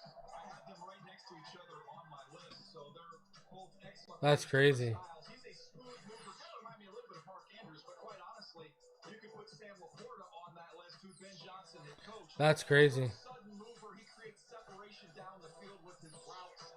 You'll see these skills again. Just look at these easy windows that he creates for the quarterback by his ability to just pull away. And once he gets the ball, he can transition quickly up the field and has tremendous speed. CD, this guy is going to be able to come right in and make an impact for a team. Ben Johnson making a lot of 12 personnel in Detroit. They're going to do a lot of 12 personnel in Chicago. 2 tight ends will be on the field. No doubt about it. Ben Johnson calling card. Time now for player comparison presented by Homes.com. We've done your homework.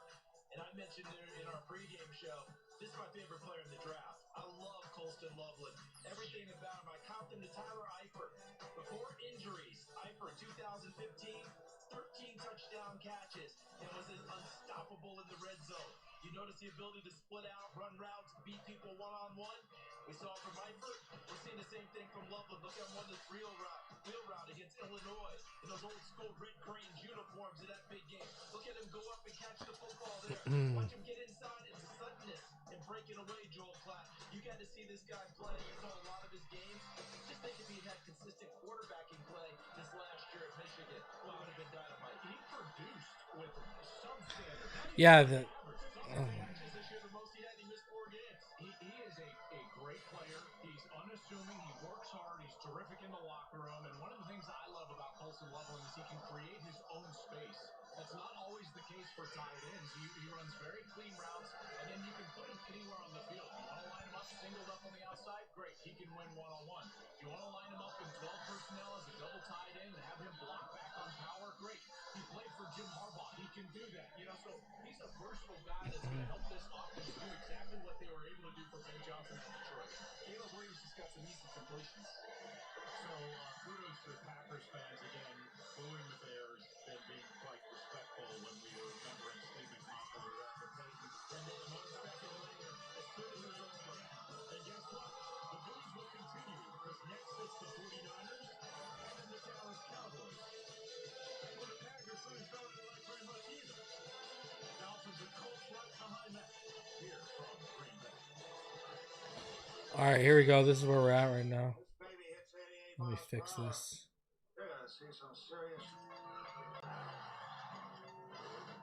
Guess who's back? Check me out.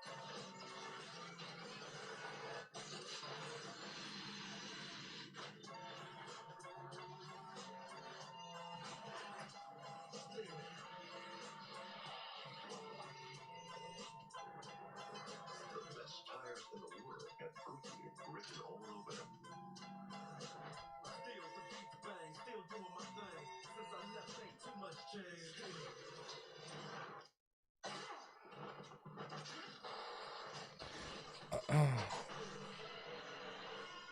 And even when I was close to defeat, I rose to my feet.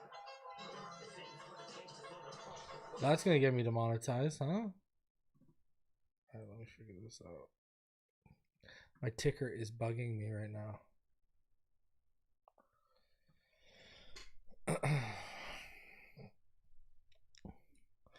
I think Colts want Warren. Why don't they jump us? Because I don't think people want Warren like that.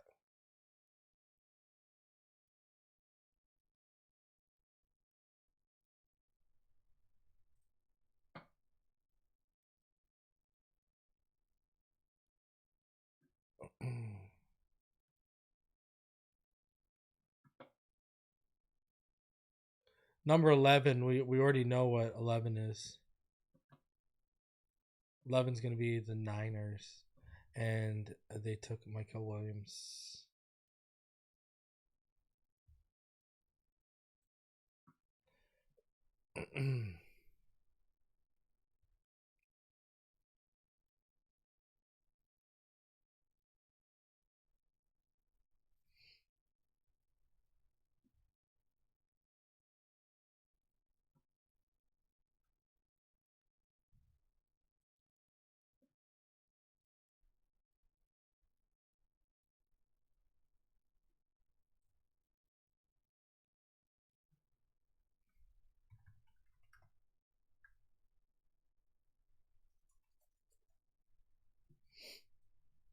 See if I can fix this.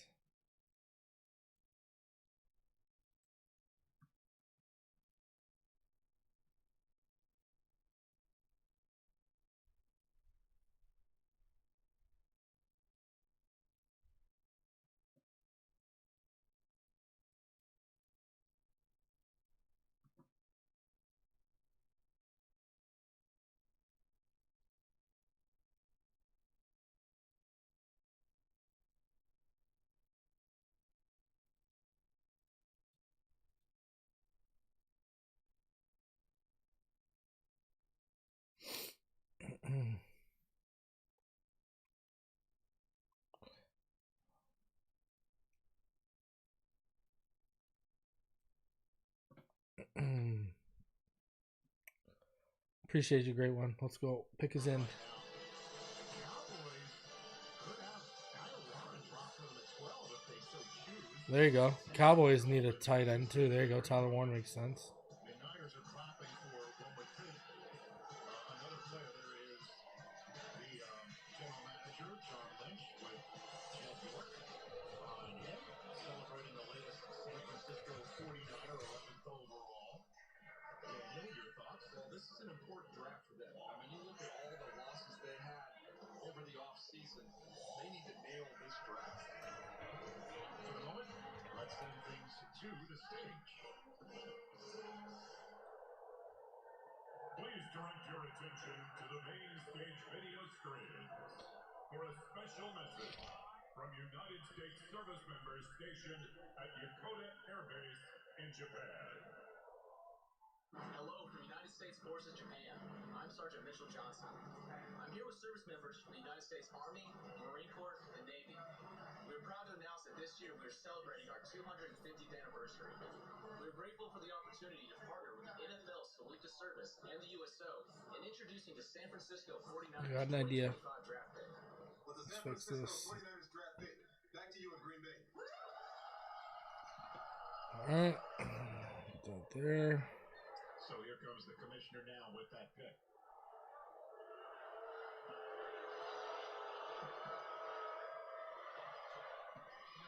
Chance of USA mixed in with the requisite booze for the Niners here in Packers Thank country. you to our men and women who serve in the United States military for your sacrifices to defend our country's freedom.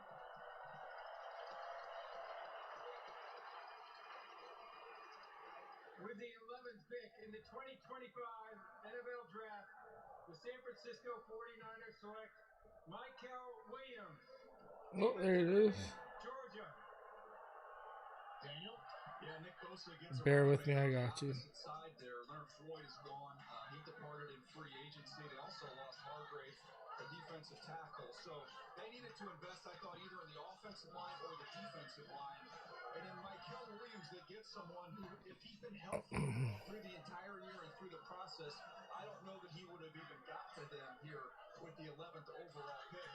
He got a little nicked up and hurt in that opening game against Clemson and wasn't quite right, although you saw the flashes as the year went along. Big time upside. I mean, he is going to be the first one off the bus, and that's saying something when you've got Nick Bosa on your team. He is a big time, great looking dude. He's got. Texas saw the flashes. Yes, they did. There was those flashes. They just weren't consistent. I think it was health related. But he's very long. He's got long arms, and he uses that length. Here he is. He's a rusher. You see that long inside arm, able to get through and get to the quarterback. I like the idea of widening him out more. He had a lot of tight alignments in that Georgia defense. San Francisco, with their scheme, they will loosen him up. They'll let him rush a little bit from a wide nine, and he'll have a runway where all that explosive power will show. There you go. Fixed for at least tonight. Worked against him because he was better when he was wide in that wide nine. That ankle injury definitely slowed him down. But if you talk to the people around Georgia, they will say he was a great locker room guy. And you know that John Lynch loves those type of guys. And listen, can you go wrong with Georgia defenders?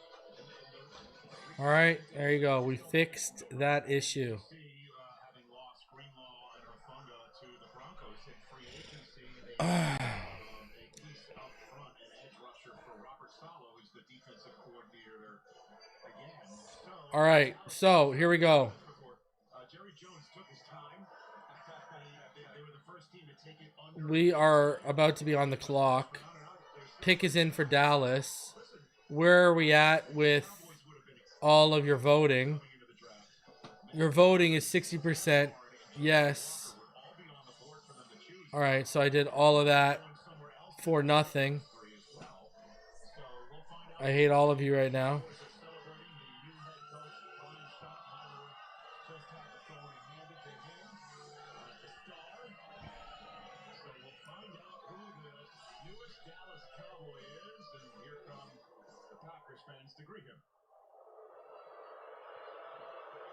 All right, so I will turn off the draft tracker and the chat. Booker, there you go.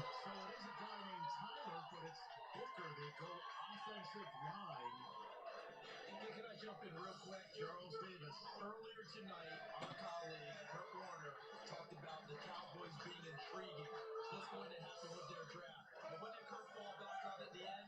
Will they do something? Will they do what they always do and draft an offensive lineman? DJ, take it away. Back for the offensive line coach. What does he do in the offensive line meeting when he says, hey, Tyler, and Tyler Guyton, Tyler Booker, and Tyler Smith? Oh, yeah, you don't have to be more specific than that. 3 Tylers on that offensive line. But he was described to me by the guys at Alabama as the Will Smith, or the Will Anderson of the offense. Just an unbelievable leader. Zach Martin goes out, he goes in. Someone with the All right. We are on the board. So I will take off the draft tracker. Boom. And you guys are about to be silenced. Get ready for this. Customization, live chat, turned off. So here you go. All right.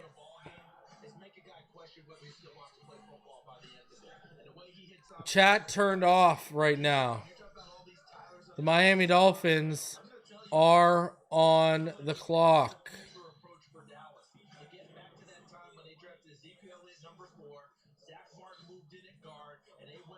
On the clock are the Miami Dolphins. You see it right there.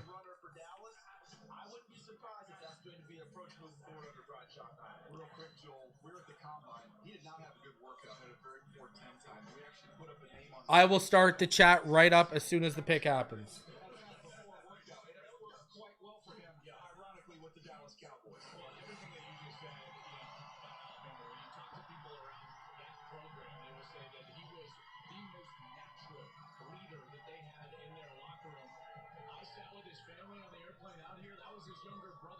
Tyler Booker at 12. Wow.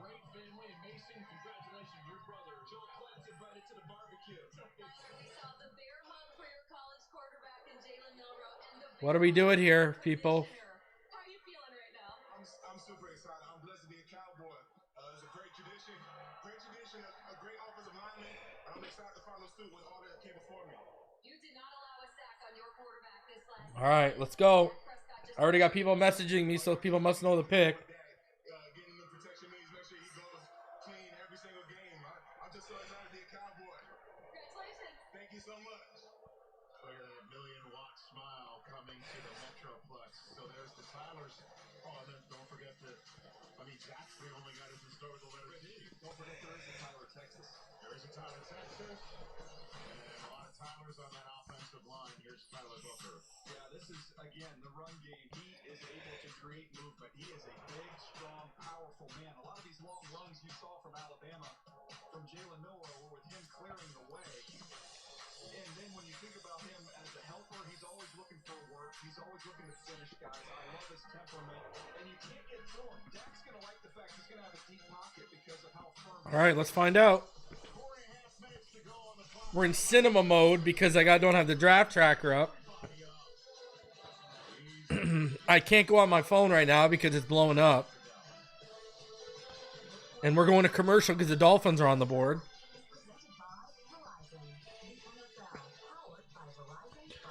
It's got to be Jahdae Barron or Kenneth Grant. I think it's going to be Jahdae. Or Will Johnson if the knee checks out.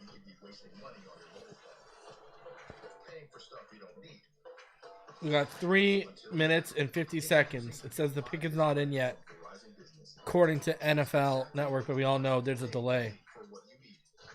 Big bold letters have not won the AFC East in 2008, just to rub it in. Just to rub it in a little bit. All right, who are we taking here, baby? Where are we going? The chat is shut down via request of the chat. The draft tracker is taken down via request. No one can. There's no spoil. We are spoiler free here, baby. All right, we're doing it big, and if it goes, we're doing this tomorrow too. It seems like. Let's see what we got here. All right. So where are we rolling, baby? It's where are we rolling? What are we doing? You tell me.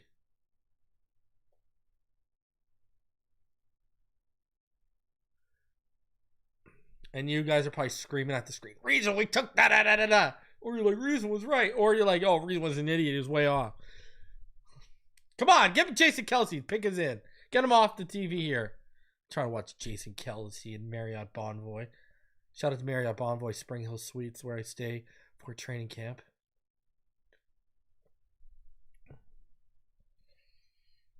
Come on, baby. Man, this Shane Gillis guy, he's everywhere, eh? Holy jeez. All right, get this off my screen. Let's go.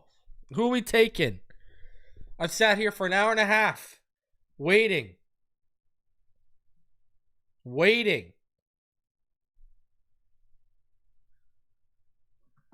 The chat is on standby just waiting to come and talk mad smack to me right now. Just waiting to come.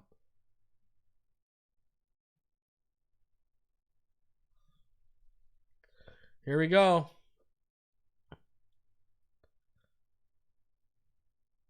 I'm watching Rich Eisen run.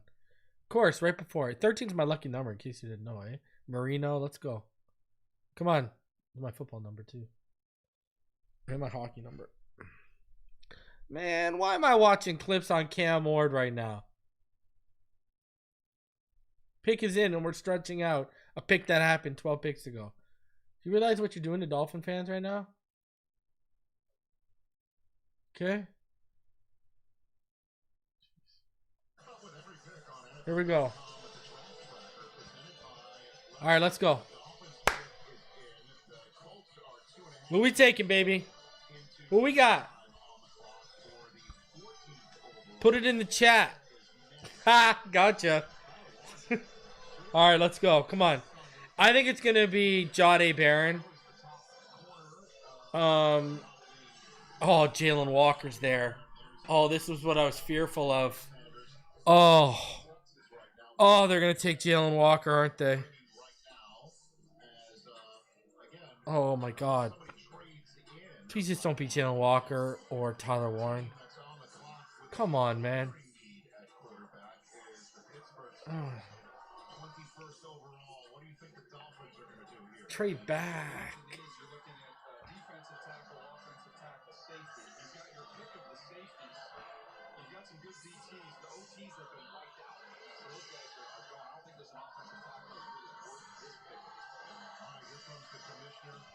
Oh my God. Don't screw it up, Chris. It's going to be Jahdae.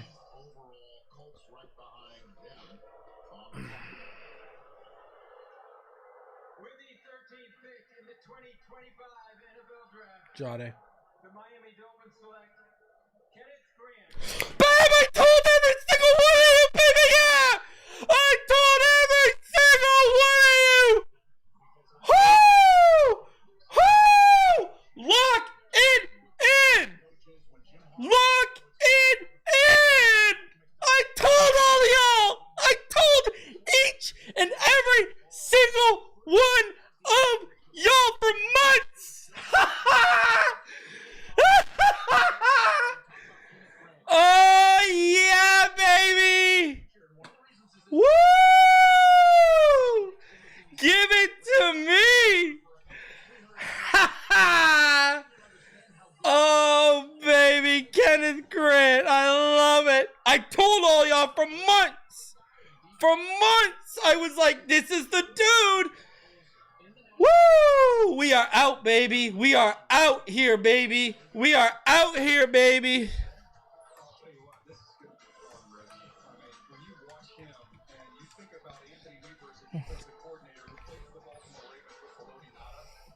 Let's go, baby. Let's go. Woo-wee! Woo-wee! What did I say, baby?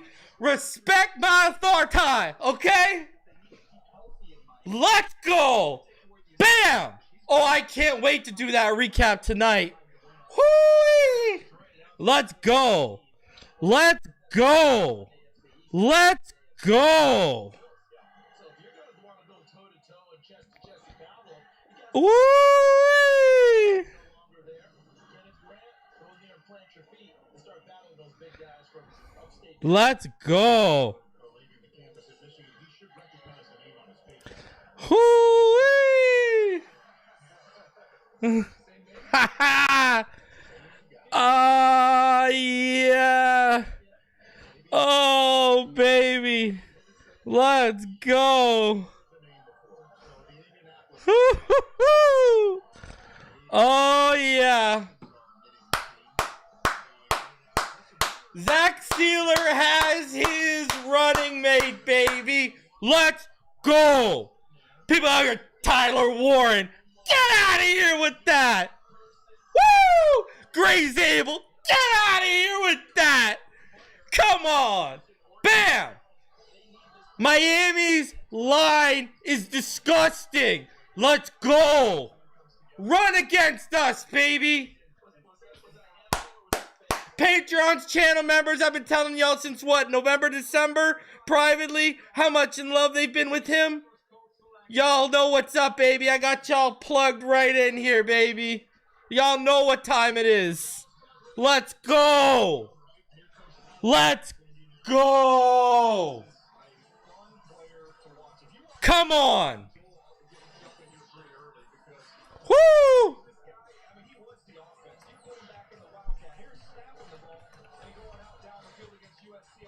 Let's go, baby. Let's go.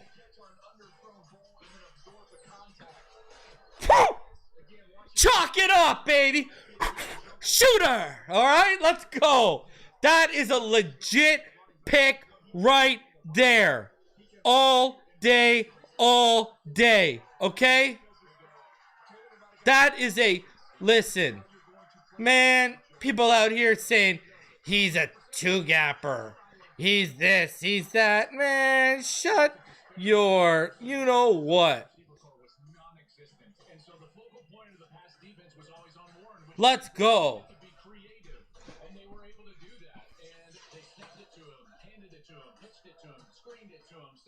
Let's go, baby.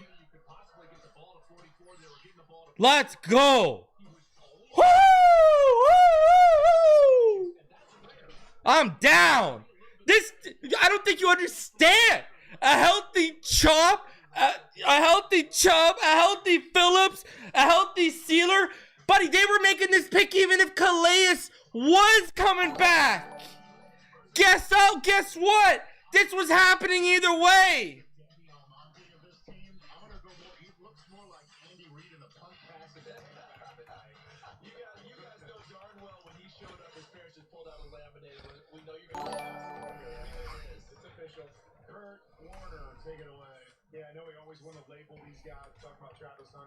Let's go.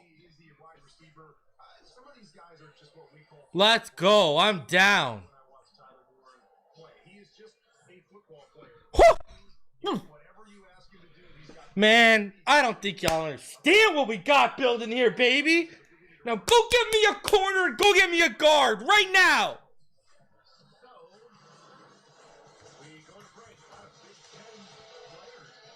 Let's go.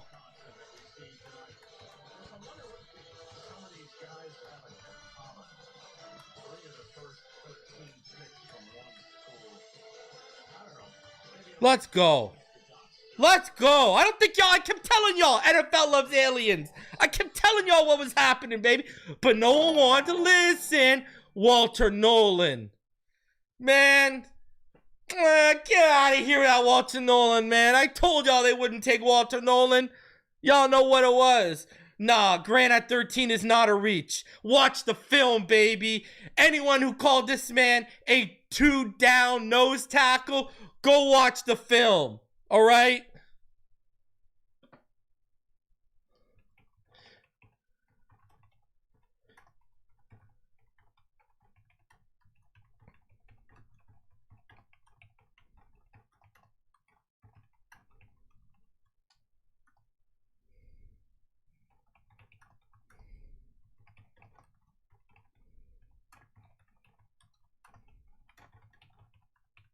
Let's go.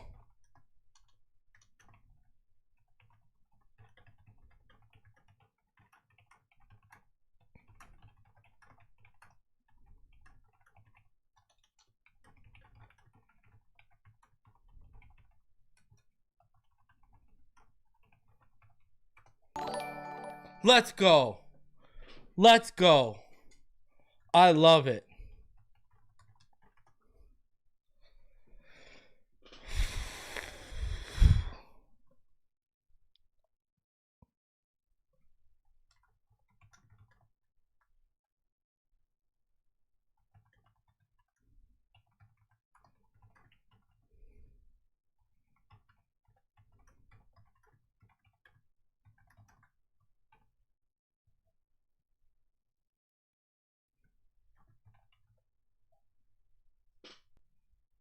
Let's go, man. Let's go. I am down. Down like Charlie Brown. All right. Let's go. I'm about it, baby. Whew. Let's go.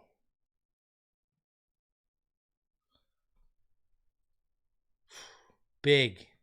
That is huge. That, like, listen, I mean, they knocked it out of the park. That is, you know, I use my DT1. I told y'all this. Use my DT1. You see the immense upside. You see how he's used from a 0 to like a 4-eye. I mean, the flexibility with that guy and his athleticism, and he's shedding weight. You know, he's down between 330, 340 now. Right? So, like, you see, and the athleticism, I kept telling y'all, they love freaks. The NFL loves freaks. That's how it works. You know, that's just the nature of the beast. Right? Like, you know, like, and I told y'all the NFL, I kept telling y'all the NFL's much higher. Kept telling y'all the NFL's much higher on him than the rest of the media is. I told all y'all this, but people are set in their ways and didn't want to listen to what I was trying to tell them. But okay, cool. You know? So, well, yeah, he's just that. I don't know, man. They got a special player there.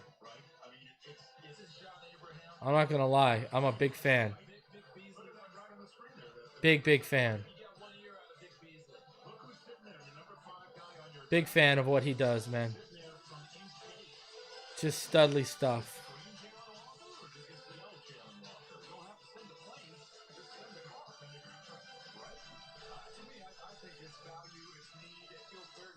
And obviously, they feel the same way that I do.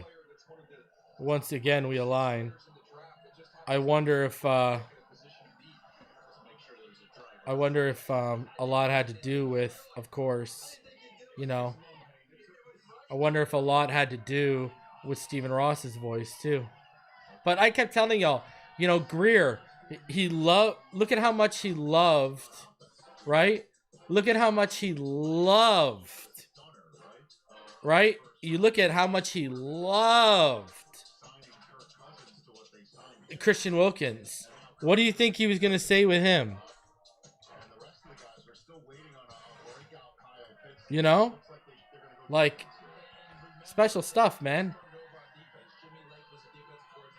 This is what I kept trying to tell people, but, you know, no one wanted to freaking really listen to me. It's a reach. You know why people think it's a reach? And this is another thing I gotta say.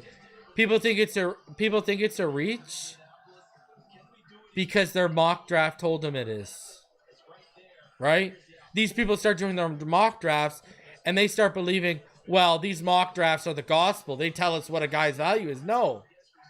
Those are all subjective. Those guys aren't in the league. Those are people you see on X who work for Pro Football Network putting those rankings together. Or you can go under the consensus of all, like, the mocks and everything across. So, like, you know, stop treating, like, your mocks like they're gospel and where people are. It's not real. But listen, with a guy in Kenneth Grant, this is what you're getting with Kenneth Grant, okay? You are getting a stud defensive tackle here. We're talking about a guy who 150-pound Turkish get-ups this guy can do.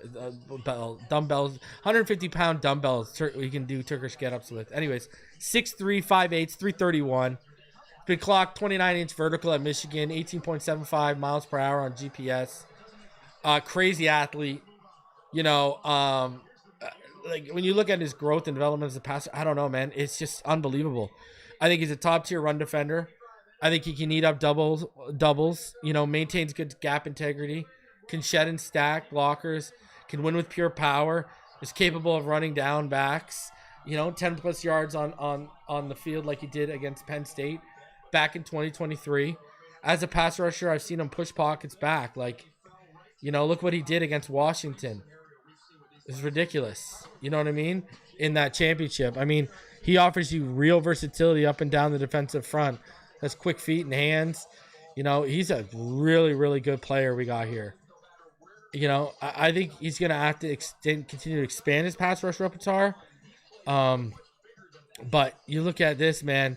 If he puts everything together from a trade standpoint, continues to develop under a good coaching staff in the NFL, we may look back on this draft with him being one of, if not the best player in it, when it's said and done. Like, we're talking like crazy upside here with this kid, man. Talking crazy, crazy upside. All right? You know? Like, I don't know, man. Special stuff here with this kid. Especially when you watch, you know, when you watch everything and you oh, man.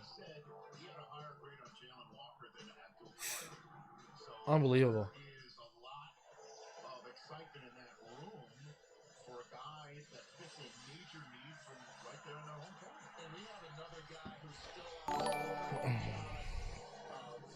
Love it.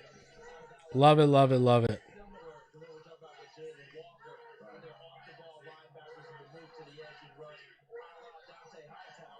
Jalen Walker went 15 to Atlanta. We're talking about Kenneth Grant for like 4 picks.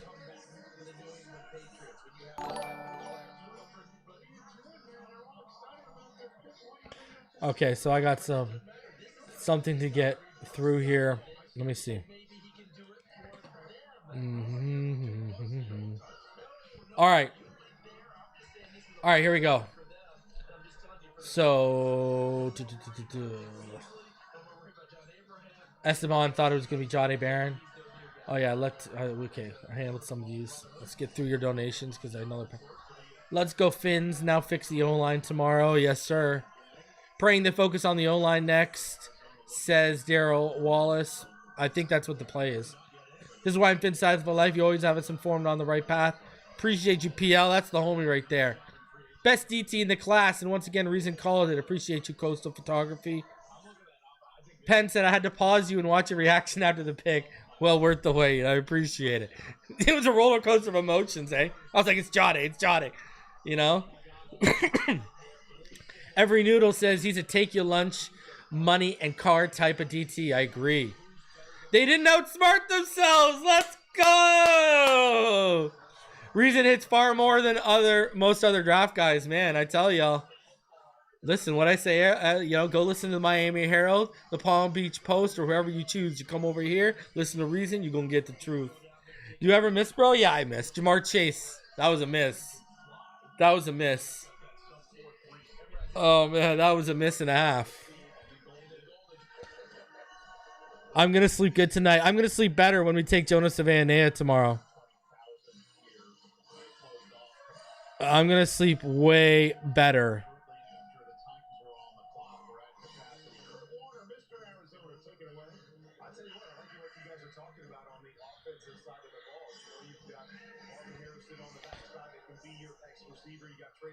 He was my DT1 and next to a healthy Will Johnson.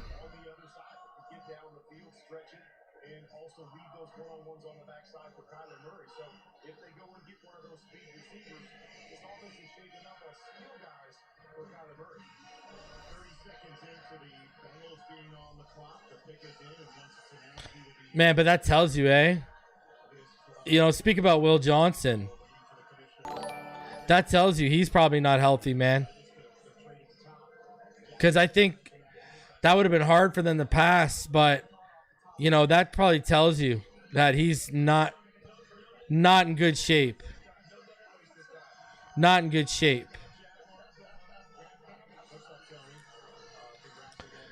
kind of crazy that he wasn't in good shape, like clearly, or I think you would have had, you know, as the draft became closer and closer, is that not only is it going to fall to 21 in Pittsburgh, I don't know. I think he would have. I think you would have had him. I don't know. I think they would have taken him. I don't think they would have let him go. You know?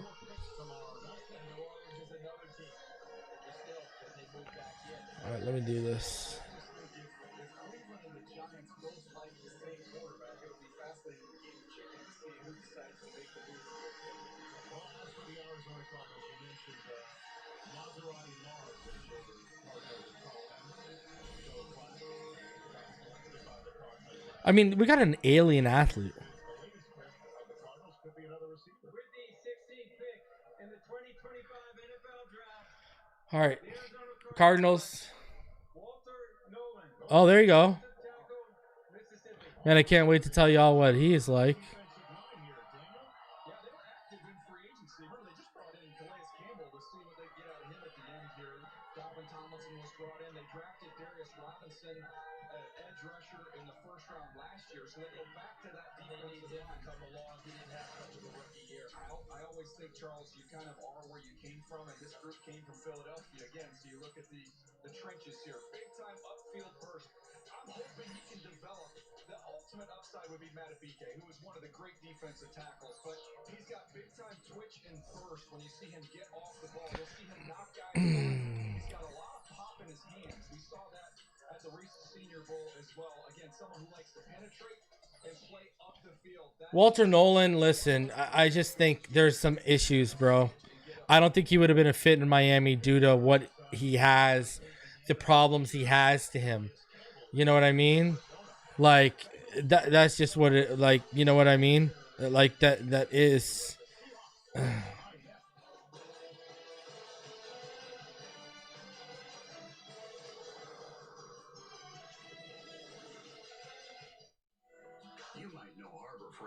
like we got a guy who can, you know, put a guard on their butt. You see, we test, and then we test again.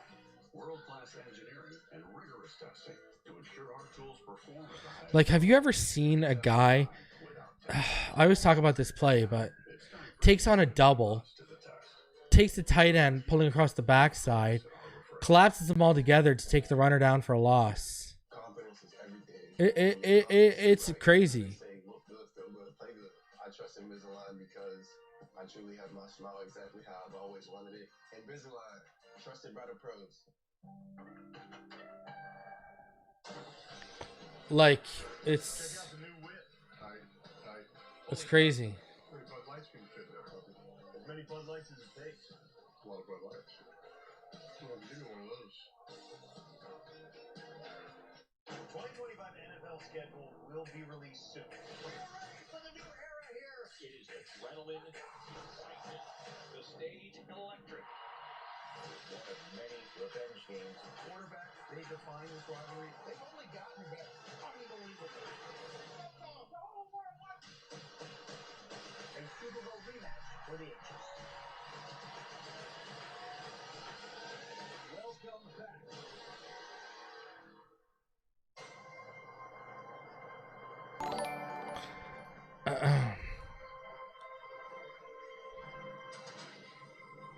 Who's better, reason Jalen Carter or Grant? I think the upside. Okay, okay, you know I don't like comps. We're talking about a more elite athlete level of Vita Vea. You know, like we're talking big upside as a pass rusher. Like real upside as a pass rusher.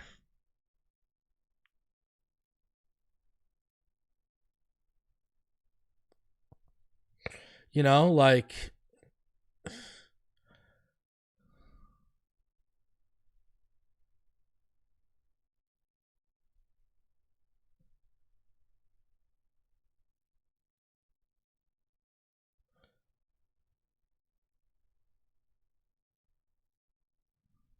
You know, like, I don't know. You know, he's got really high upside as a pass rusher, right? Like, you look at his pass rush move arsenal needs to expand in his pass rush game plan. Like, but you see him use his length, strength, and athleticism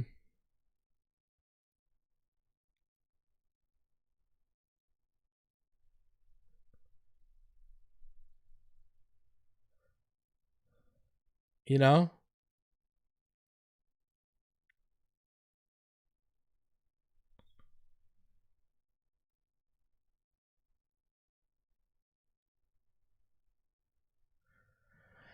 I love him. I love him.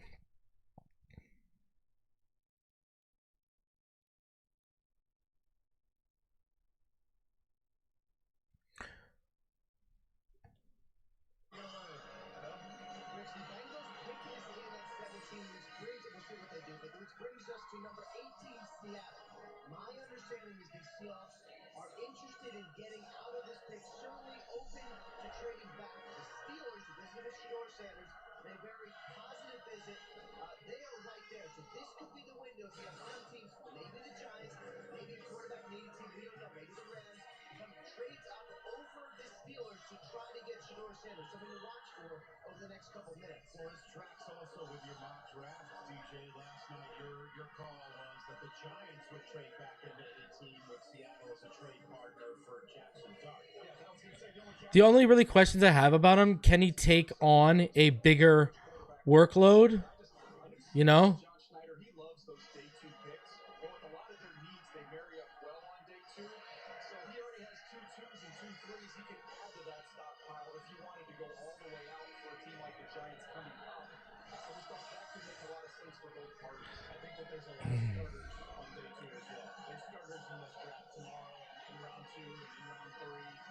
So stockpiling in those rounds is not a bad idea, I don't think. And the reason why Seattle has a second round pick is because that's what the Steelers coughed up for DK Metcalf.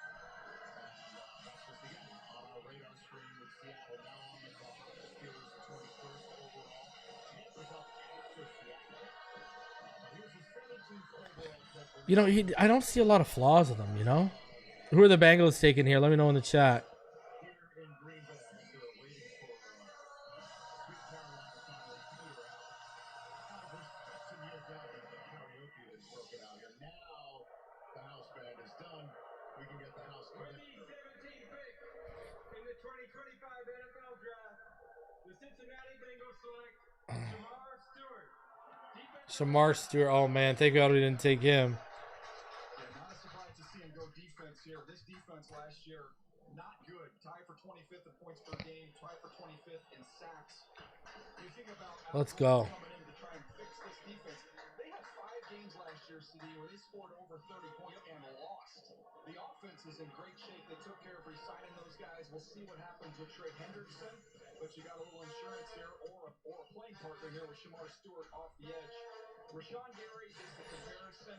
This is a classic traits disruption versus production because he has got elite height, weight, speed, and he is very disruptive. You see him on the backside here with his ability to really close. He can convert that speed to power. You see that just the sacks, they didn't come. 4.5 career sacks over these 3 years. But the thing I love about him, those traits first of all, but then the effort, man. He plays with unrelenting energy and effort, and someone who is very beloved in that program. They love this kid. I think he got up to about 280 last year playing. I liked him better at the 265 range, and he did that during the draft run-up process. And let's face it, with Cincinnati, with Burrow and that offense, you don't have to be a top 10 defense to make noise.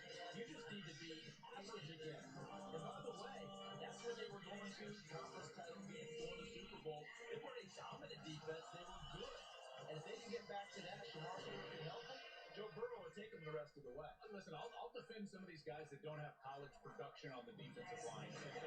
In our game, in the college game, that ball is out. All right. All of these RPOs, it's a different style of game. Let's go. That's why you see right now throughout the league guys that didn't have a lot of college production Sorry, I had to tweet out quickly about him.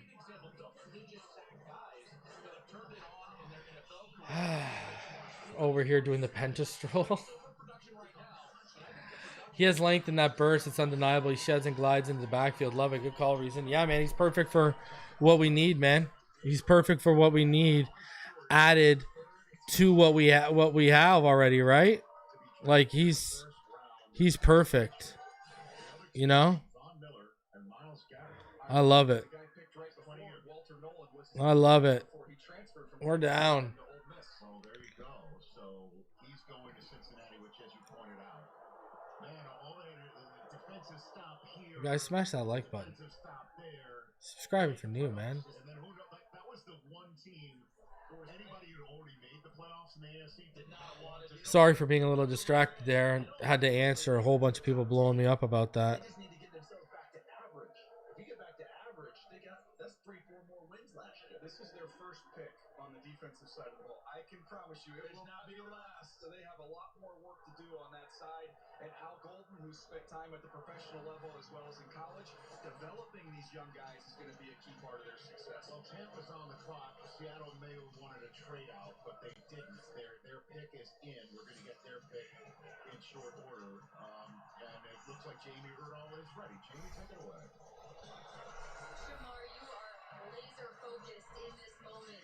Is this the kind of intensity you're bringing to a Bengals defense? Oh, yeah. Oh, yeah. Definitely for sure. Some people that messed up. Really? I'm coming. Shamar Stewart out here saying people messed up. We heard that from Josh Rosen, bud. I'm excited. Just know I'm coming. You are in the division now with Lamar Jackson. How's that going to feel when you can chase down a quarterback like that? Hey, man, it's an honor, man. South Florida versus South Florida. He's one of the best. Why would I not want to say one of the best? Congratulations. Thank you. What is happening there? I mean, again, on my show, we say somebody goes higher register when they don't really believe what they're saying. When you go, nothing, I'm happy. So I'm happy. Why am I unhappy? That was at least an octave. Way out there, yeah. Hey, and how about real quick? The commissioner last year played hurt. You remember? Yeah, right. Had a bad back coming in. Looks like the rehab is kicked in. The commissioner's handling everything coming at him this year. Like he is standing strong and firm, and he's giving back as good as is coming in. Happy for the commission. Good. Where are the Seahawks going here? Zabel? Yeah. That makes sense. They need interior help. Here is the commissioner coming right back. That makes sense.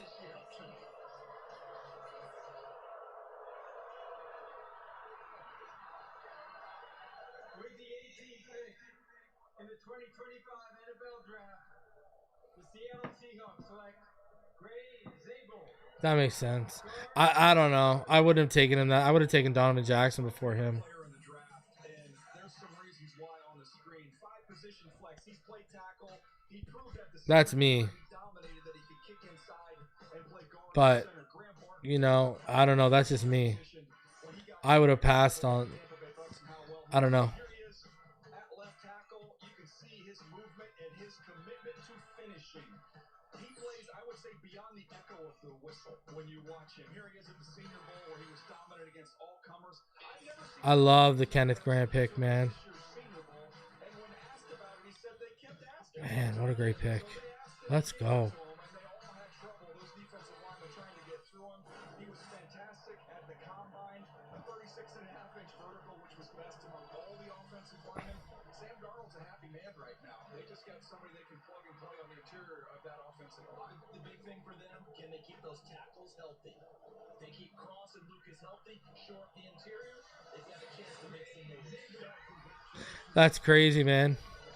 2 years in a row, Chop and my boy. Like, damn. That's Studley, huh? Like, man, I keep hitting on these man crushes. Let's go. Kenneth Grant all day, baby.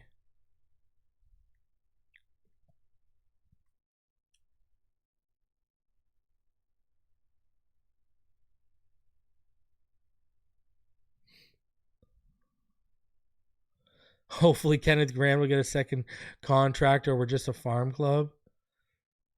Well, yo, you got to look at this way. What's going to happen with Sealer too? How much money is he going to demand? Right? Like, that's going to be a ton of money. Like, that's going to be a serious amount of money potentially. If you look at what Christian Wilkins is making and Sealer stayed healthy, Christian Wilkins has this serious foot injury that's scaring everyone and stuff. You know what I mean?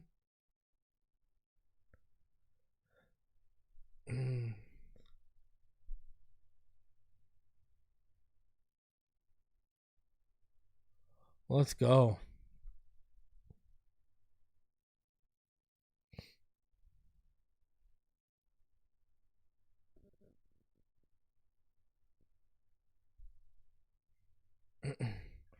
I see people are like already trying to start and hate on the pick and stuff like that.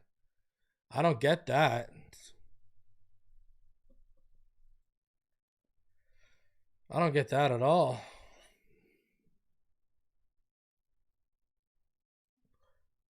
All right, so here where are we at here? Let's do this. Listen.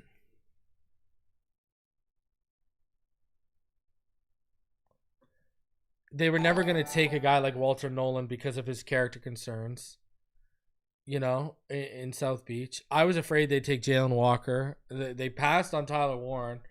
I told everyone they wouldn't take a tight end. No one wanted to listen to me. And this is the problem. The problem is, right? The big problem is people take their mocks as gospel, and those rankings have impacted their view on Kenneth Grant and where he was selected.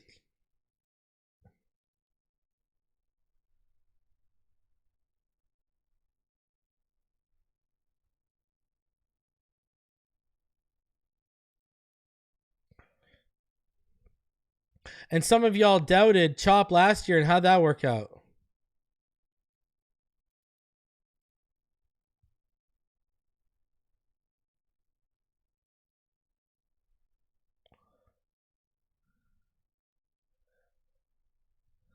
Just saying.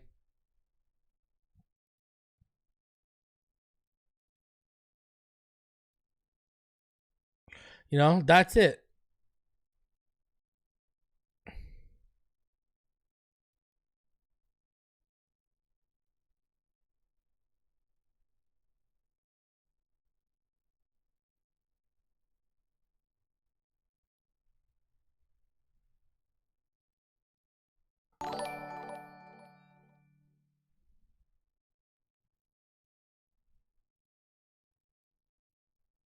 That's the problem. That's the real big problem, is these people let these mock drafts impact them. Shout out to Kyle. He donated a Phinside membership. Haters gonna hate, love the pick. Attaboy, Pyro. Pyro, listen, you know why Pyro loves it? Because he watched the player, but I'll tell you why. He also trusts reason. He knows I won't lead y'all to astray.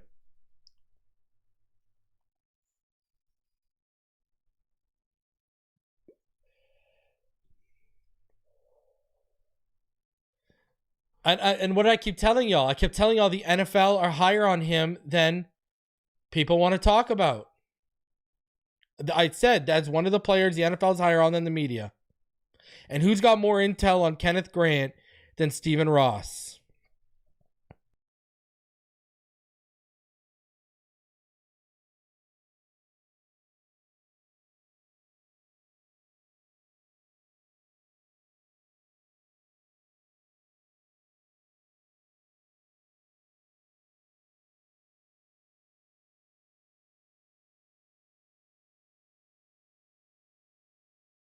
And look at that, Emeka Egbuka right there in front of your eyes.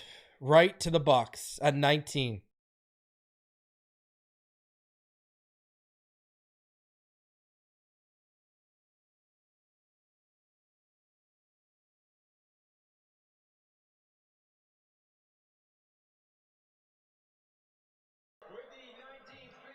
2025 NFL Draft, the Tampa Bay Buccaneers select Emeka Egbuka, wide receiver, Ohio State. And the Ohio State has entered the chat. The 2024 champs see their first player selected tonight, and it's Emeka Egbuka going to Tampa. Yeah, Jason White's been there for a long time. His first pick as general manager in Tampa was Mike Evans. This is the next wide receiver that he's taken in the first round. It's been a minute. Big time track. Compare Grant to Wilkins, says Terry Lynch. Okay. I'll tell you. I've talked about this.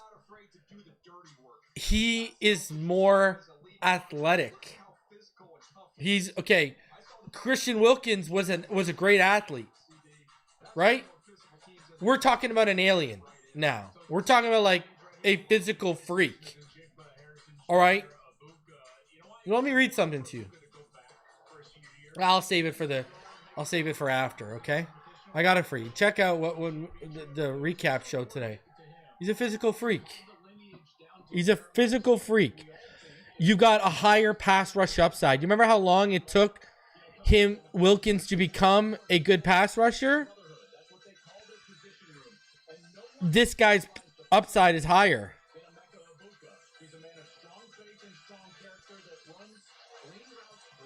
That's it.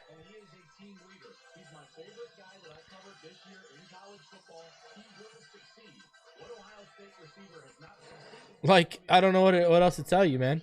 Go back, watch my DT board. I broke this down. I showed film. This guy's a stud, man.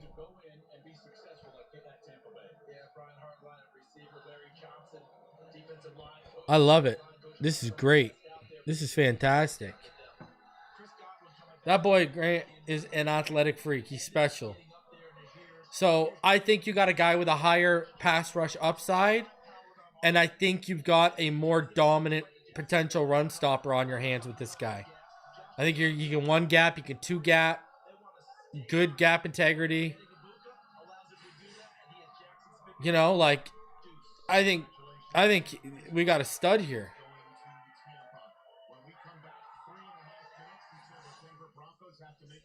And remember, remind me in the chat, what pick did they take Christian Wilkins at? Remind me in the chat, what pick did Christian Wilkins get taken at?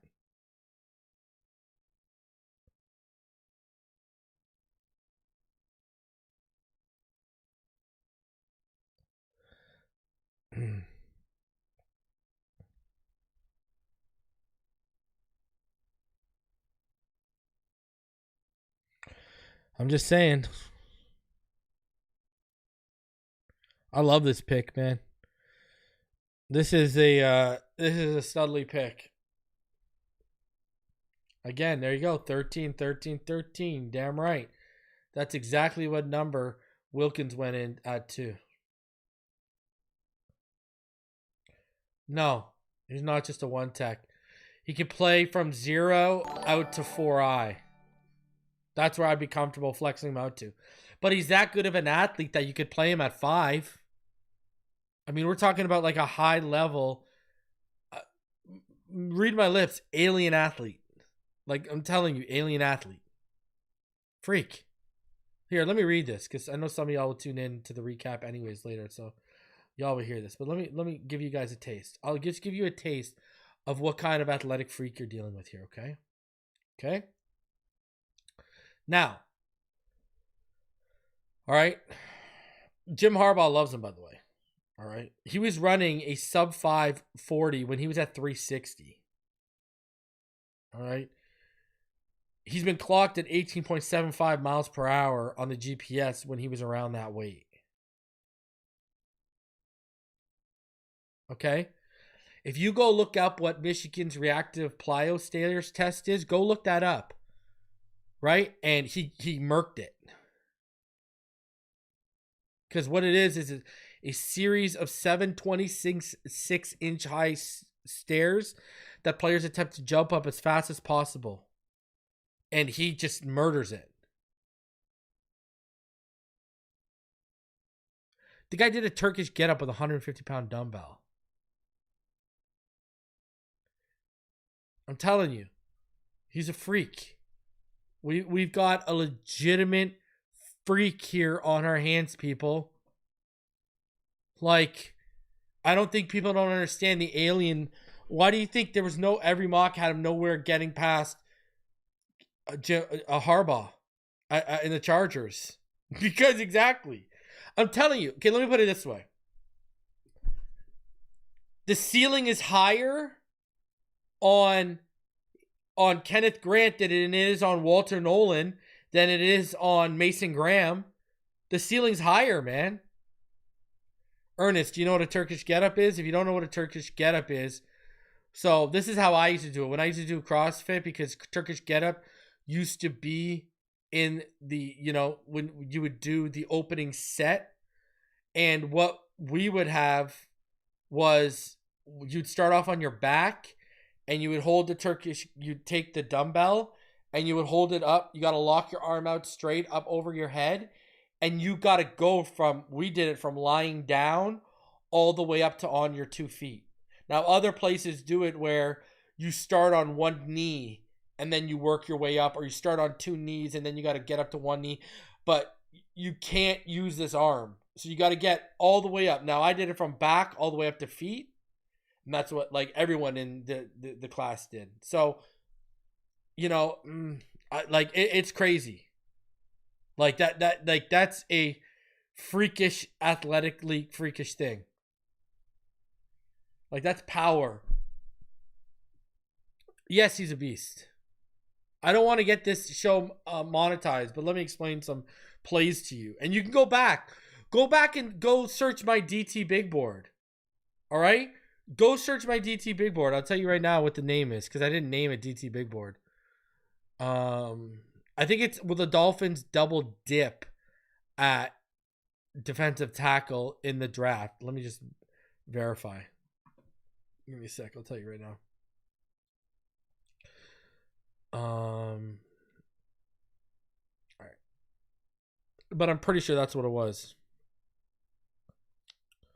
And my whole thing was, if you go watch that, because I think it got demonetized. I'm almost positive it got demonetized. It was like the first big board I put out, I think, if I remember correctly. Yeah. So it was March 22nd. Could the Miami Dolphins double dip at defensive tackle in the draft? It's got like 5,000 views. If you go watch that, I have the all 22. There's some plays in there. Like, you know, okay, go watch the Penn State game from 2023. The way that man chased down the running back was disgusting. The Illinois game, like, I've described this play on this platform today. This man took on a double team, okay? There was a tight end pulling across the backside. He took on the double team, and I got the clip in the defensive tackle big board. He drove the double team into the tight end pulling across his backside, right into the running back, stopped it for a loss of like 4 yards. And wow, it was like disgusting. You know? I'm just like, there you go, Jahdae Barron to Denver. Wow, they took a corner. They didn't even take a weapon. Jahdae Barron goes at 20. Anyways, go watch the national championship against Washington. Dude, he collapses the left guard with one arm and then tackles Penix with the other. Like, I want you to realize how disgusting, that's just like, it's disgusting freak stuff. I'm telling you, bro. British Finn Van Greer will draft Savannah second round, which would mean he ever replaced Wilkinson Hunt. Lessons learned or smart business? Both. Ken Rosa, Marcel Louis Jacques just reported Greer got multiple texts from others GMs that Grant was their guy. 110%. 110%. You know, like, I'm trying to tell y'all, like, legit. You know, like, let's pin that baby. Like, stud, man. Stud. I love this.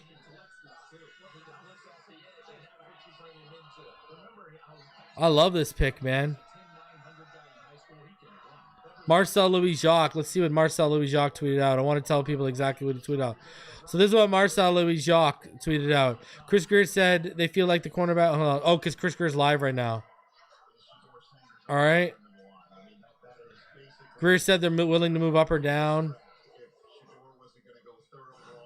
Let's go. Greer said after picking Kenneth Grant, he immediately got multiple texts from other GMs saying Grant was their guy. NFL draft is just like your fantasy draft.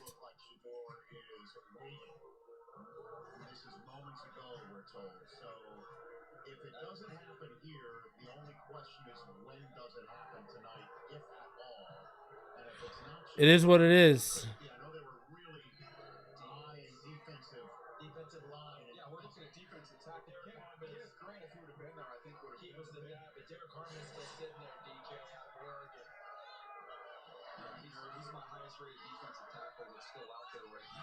All right, let's go, baby.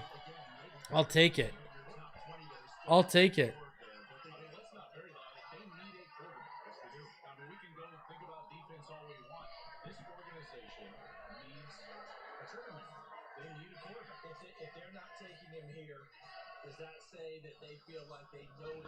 I don't know why people got concerned about his motor.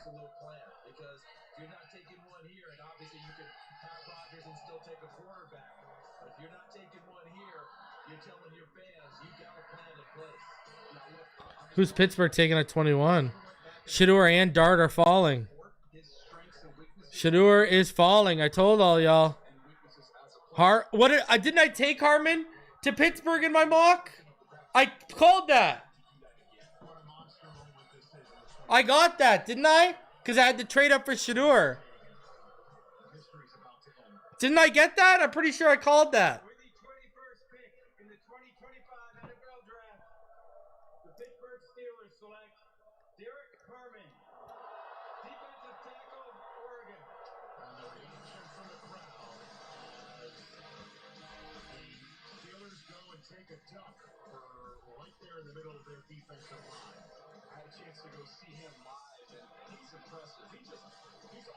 Side of the line of scrimmage constantly. You see his quickness. He was at Michigan State, transferred to Oregon. He identified Oregon as not only the school, but the scheme that he wanted to play in because they would let him get up the field and attack. And that's what he did for Oregon all year long. He was just... I literally called that. I said this guy feels... I literally called that. I literally said this guy feels like a... He literally feels... like 110%. I said he felt like a Steeler.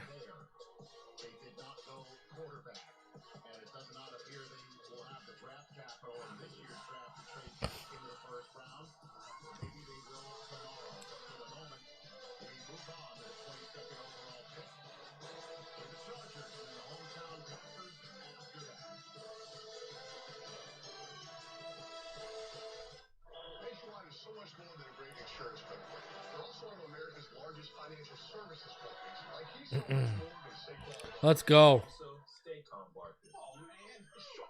Let's go.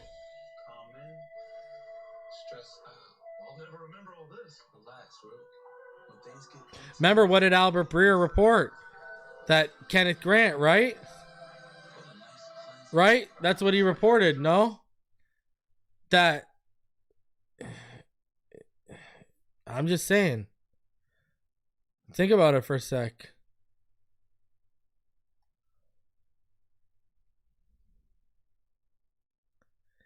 Man, I keep defending these players and everyone keeps hating on me, bro. It's crazy. Just for defending these players.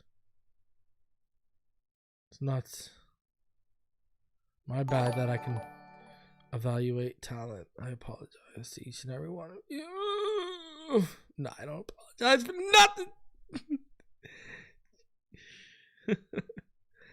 Oh my God. Why do I feel like we are moving into the Ram spot? You want 2 starters from this draft? Go get him. Malachi? Will Johnson? Oh, man, how the medicals must be bad.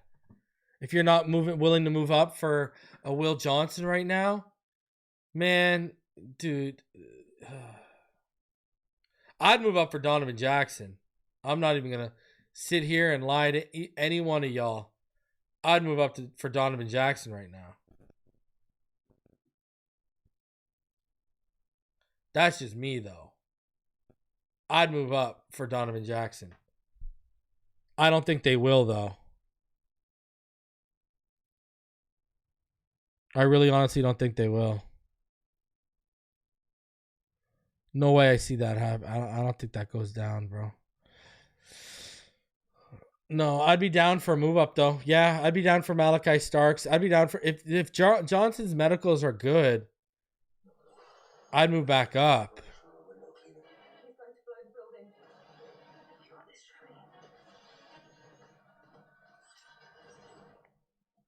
I love it.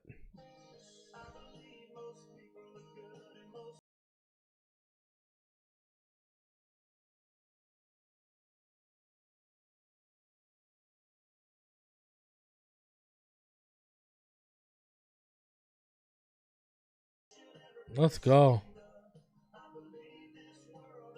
We got a special player, man. People are just hating.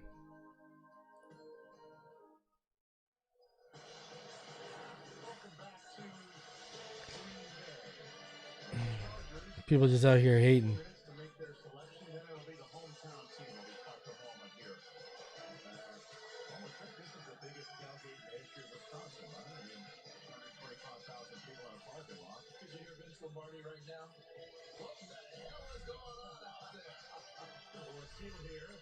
I see some people asking me, shout out to Knight, and should he be concerned about his motor? Or go watch that game against Penn State. I'll send it to you right now, Knight. I ain't worried nothing about his motor.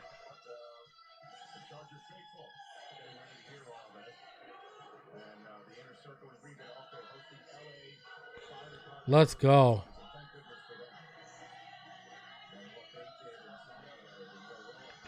Let's go, baby.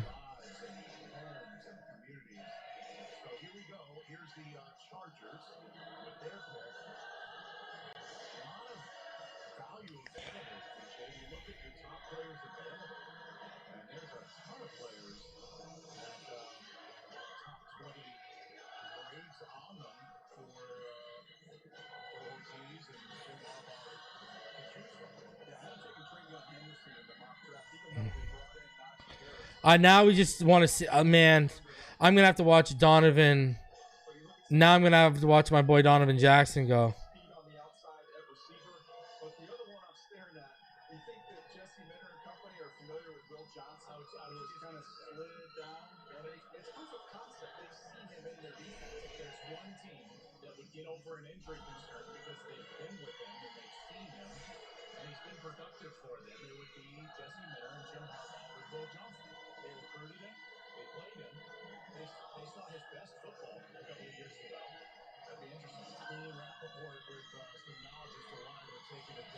I love it, man.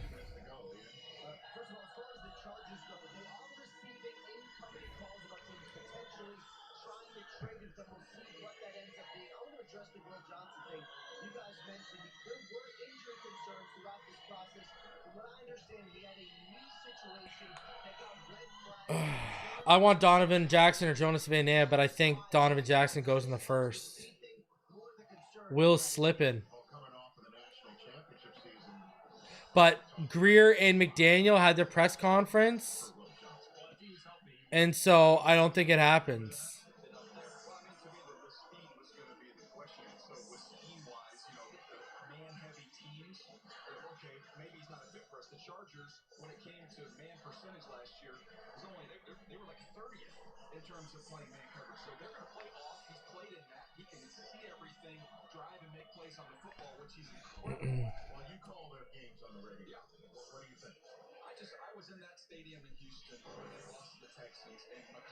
I'm really interested what's going to happen here because Harmon's gone, Grant is gone, Nolan is gone, Graham is gone, so no DT.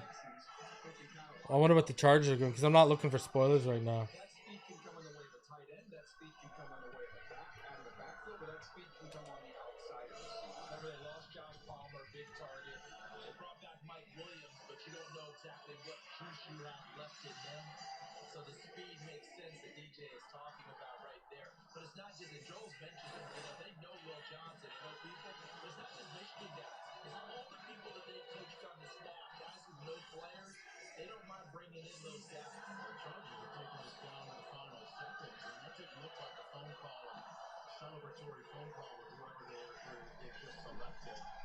So, I don't know. The Chargers are still on the clock for some reason. Green Bay now is, so they're gonna, and that's why the fans just reacted to that. I mean, Matthew Golden is still in that league. He's the fastest wide receiver, right? I mean, that 40 was incredible. My three top offensive players still, guys. You've got Omarion Hampton, the running back. You've got Matthew Golden, the wide receiver. Matthew Golden falling. I'm glad there's no legitimate wide receiver one hype. Emeka went higher than him too. Josh Connolly will probably be gone by 48. It's looking like Jackson Dart and Shador might fall.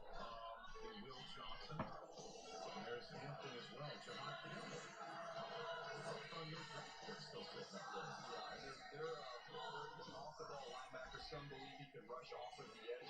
They've got stud young off the ball linebackers that they really like there. So that one, he's a great player. I love him. I just don't know for them. Let's go, baby. You know, like look at what Saban said, people. This is what Saban said. Saban said Nick Saban on ABC tonight. I don't ever remember playing in all the time that I coached playing against two more dominating guys inside than when we played with Michigan with number 55 and 78. I mean, these two guys are really good. You know? Where they needed players, and I feel like that's a similar situation with the Chargers right here. And with all those needs, all those options, does it not come back to, well, who do we like best on our board? Does it not come down to best player available, Joe Ortiz and Jim Harbaugh? That's what it feels like. That's how Joe was training. That's what it feels like here. You got a lot of places to go. Who do we have top of our board? That's who they go get. Here comes the commissioner with the pick, and after this, there's only 10 more picks tonight. Meaning only 10 more draft picks with a fifth-year contractual control that goes along with it. Something to keep in mind. With only one quarterback off the draft. All right, here we go. With the 22nd pick in the 2025 NFL Draft, the Los Angeles Chargers select Omarion Hampton, running back, North Carolina. All right, so the Tar Heels are going to be putting on the powder blue. Yeah, he was my top available offensive player left, Omarion Hampton. Look, he reminded me of Jonathan Taylor. You see this big back get out in the open field, and he can absolutely go. You see the size. He is a big, physical, punishing runner. Let's go. You have to sacrifice with that. You'll get I love it, man. a little bit tight. Someone who lacks the home run speed. He's got some wiggle to go along with all that strength. All right, Omarion Hampton to the Chargers. Wow. He was involved and productive in the pass game. They've got two backs now with him and Najee Harris that can catch the ball. He's just got a lot more top speed than Najee Harris does. But Jim Harbaugh's always going to want to pound the rock, guys, and now he's got a stable of backs, and they are big, punishing runners. And Joel, you know him very well. Oh, I'm going. Man, we got an alien. I ain't even trying to hear it. Now I need Jonah Savaianea. Oh man, now I need Jonah Savaianea.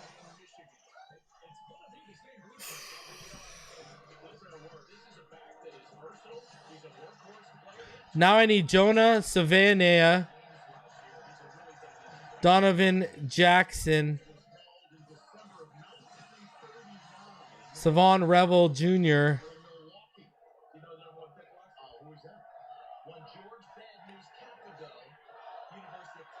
or Will Johnson next. George Capito was on the staff at Tennessee when I played. The reason why I mentioned all this was not for you to cake for Tennessee, although I know you never get them when we get. Understood. It's because it was the last time there was a draft in the state of Wisconsin. We have reached the moment where the first offer Bro, I'm going heavy. If you hate this Kenneth Grant pick, don't come on my platform, because I'm coming for you, baby. Oh, man. I'm sorry. I'm just talking so much trash right now. Oh, people out here hating on this kid. They ain't even watched a lick. Well, we're going to find out, too, soon, John. FYI. I remember you asked that. And I agree with you. You want 2 starters from this draft? Go get them. I'd move up from 48. Bro, listen. Let's be honest here. Xavier Howard ran a 4.56 because of knee injuries. Right? Right? He dropped to the second. I'll trade up for Will Johnson if he slides to the second. I'm going to tell you this right now. I want the next pick to be Jonas Savannah, Donovan Jackson, Savon Revel, or Will Johnson. Trust me by now, please. Trust me by now. If it's one of those 4 picks, woo! Home run, baby. Okay? Let's go. Let's go. All right? I'm telling y'all, this is what we need to do here.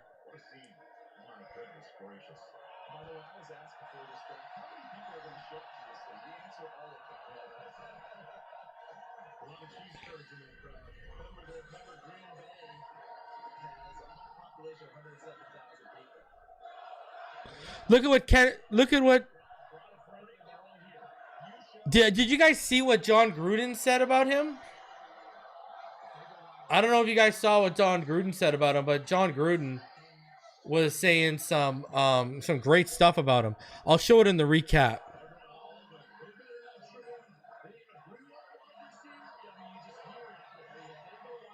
I'll play it on the recap because I'm going to put out a recap video. I'm telling y'all, this is a legitimate pick.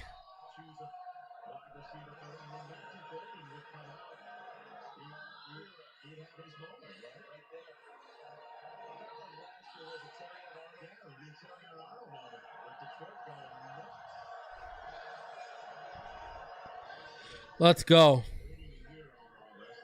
And Greer said that a couple teams called to trade back, and they decided to stay and pick Grant.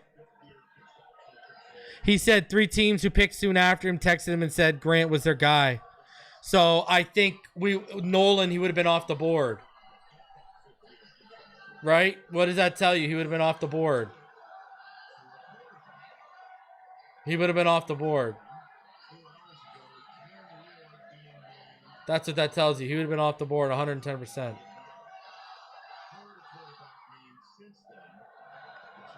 Right? Because who went after him? Walter Nolan, Jalen Walker, Shamar Stewart. So I bet you it was, yeah, it was definitely.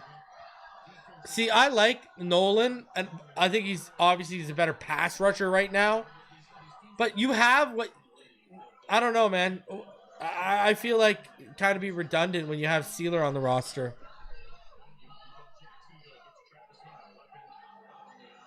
I don't know.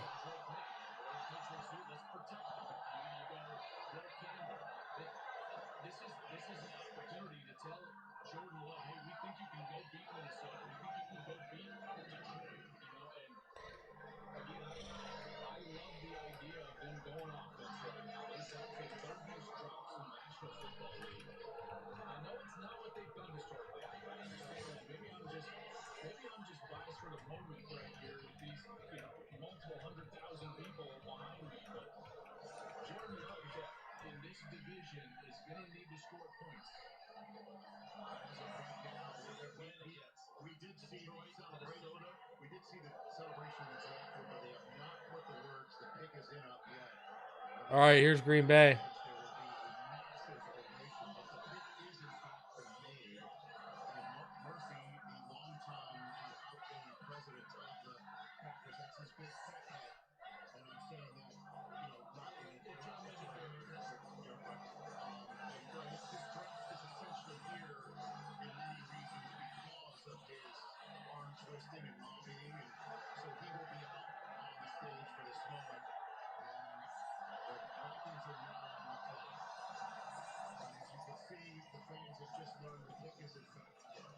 All right, here we go.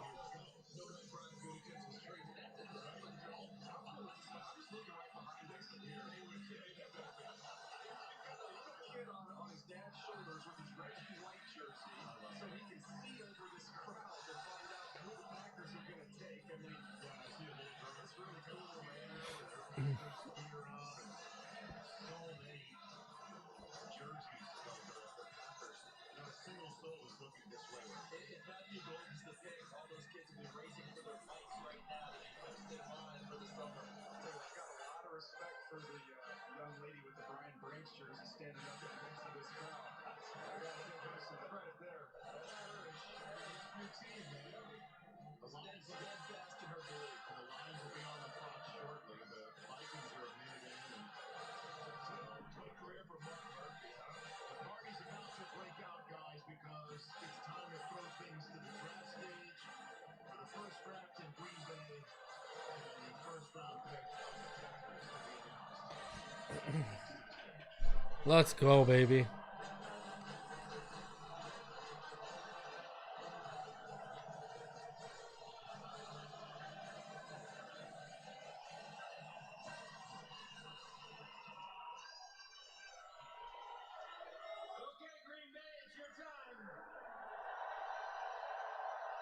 Smash that like button.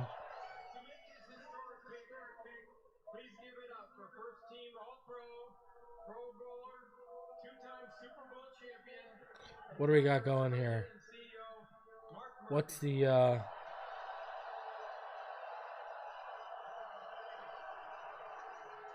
you, Roger. How about this atmosphere? Isn't it unbelievable? Roger, thank you in the NFL for bringing the draft here to Green Bay for the best draft in the history of the NFL. Right here.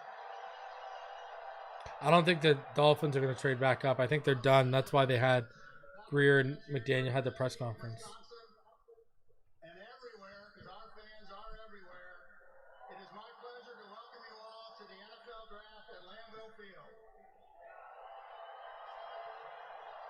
It is our honor and privilege to host this wonderful event.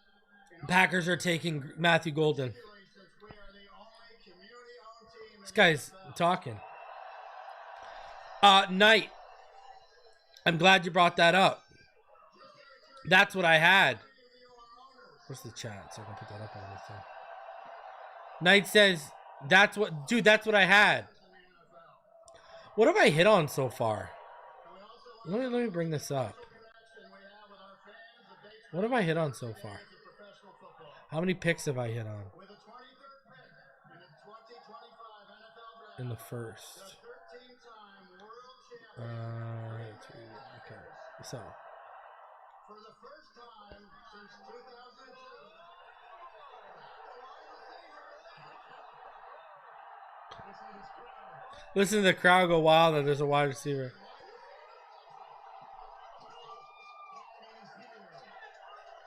That's hilarious. So what have I got right so far? Let's see. So I got Cam Ward. I got Travis Hunter at 2, but I had Cleveland. I got Abdul Carter. I got Will Campbell. I got Gene T and Armand wrong. I got Tyler Warren wrong. I got Tet right. I got Kenneth Grant right.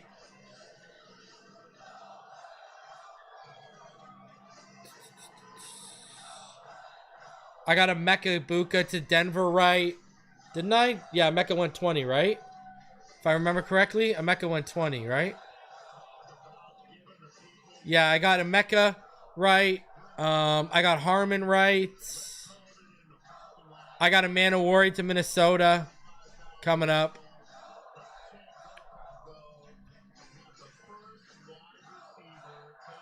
Oh no, Ibuka went to the Bucks. Yeah, I apologize. So I haven't got many right. I've gotten one. I'm not going to count Travis Hunter, even though I got the position right. 1, 2, 3, 4, 5, 6. I've got 6 right so far. And it looks like I'm not going to get very many because Greg Zabel's off the board. Booker's off the board. Nolan's off the board. Mikel Williams off the board. So I got to hit on like... Yeah, I don't know. I'm not getting very many right. but I got the one that matters most and why y'all tuned in to me for. I got that right. Wee.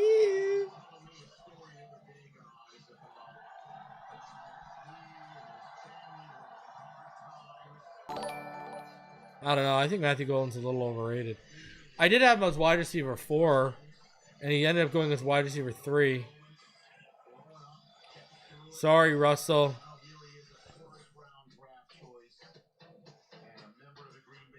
Russell, you're trying to put me in. You're trying to put me in. Trying to put me in, bro. Listen, I'll let you ask another question, but I can't give that. I can't give that information. Man, I told my Patreons, and I got like over 300 Patreons. I told all of them that I would give them that information first. You know what I'm saying?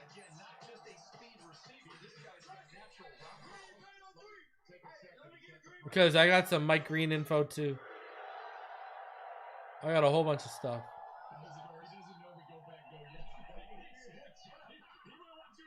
I appreciate that though. We'll do it differently come preseason. Sorry, the kid on the bicycle will teach him the first day of camp. He'll be all right. I just love this kid. And to me, when you look at coming from the University of Houston, he gets to Texas. There's other guys you thought that offense would funnel through. But CD, when their season was on the line against Arizona State, it's 4th down and everything matters. 4th and 13. Where does Quinn? Nah, well, Mike Green, I don't know if he's gonna be on the board at 48.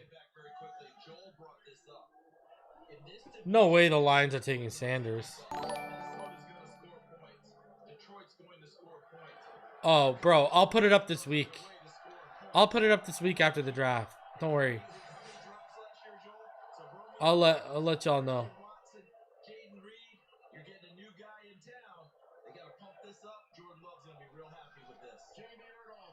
Dude, the Rams need to go Jackson Dart.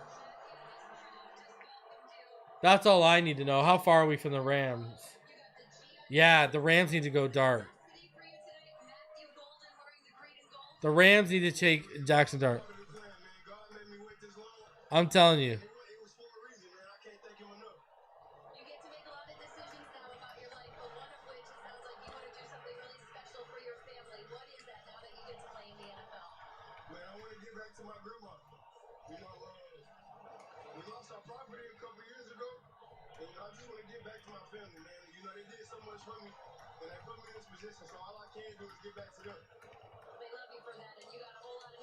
He can sit, develop, and learn behind Matthew Stafford.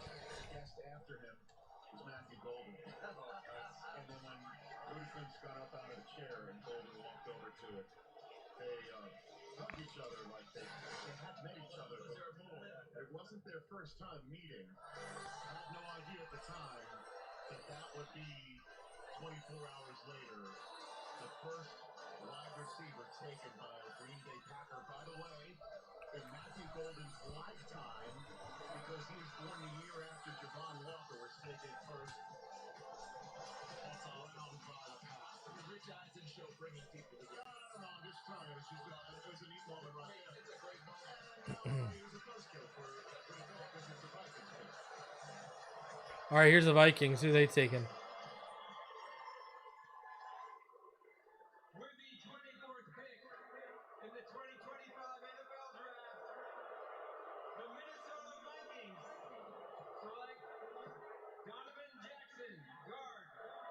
Oh, my boy.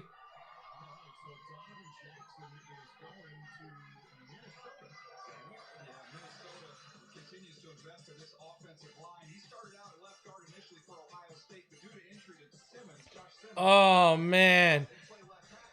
Ah, there goes Donovan Jackson. Oh. That hurts. Texans are trading 25 to the Giants. Giants are jumping in front of the Rams. Giants are jumping in front of the Rams.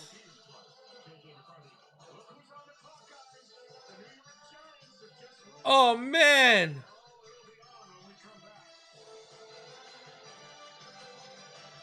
Oh, man.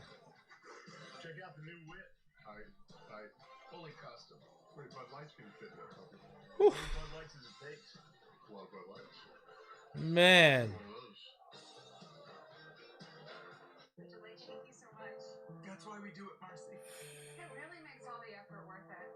Gathering the most in-depth info, making a clean new homes.com that improves home shopping, creating a better way for people People to find the perfect home to build their lives. Are you okay? No, it's the dust. Space allergy. Oh, there's another one. That's why we do it, isn't it? Gotta love it. Heartbreak. Homes.com. We've done your homework. Lowe's knows it's easier to make the right calls when you have the right team. Savannah, I really hope he's there, man. This is a big call, Christian. Big call, biggest call of your life. Wood or tile finish? Which one you gonna do? This could make or break the whole kitchen. Call a timeout, Christian. London Sky. You sure? You sure? Get the man some London Sky. And a decisive win with the Lowe's app. In-store, online, our Lowe's team has you covered. 2025 NFL schedule will be released soon. We're ready for the new era here.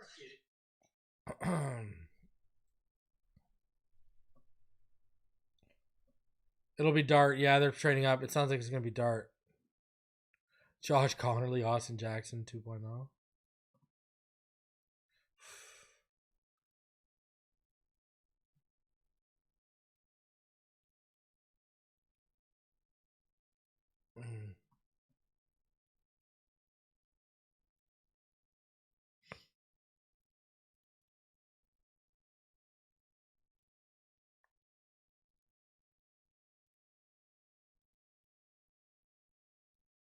Houston's getting $34.99 and a third rounder next year for 25.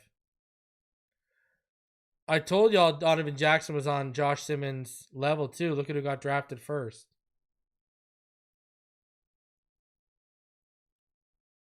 Told all y'all.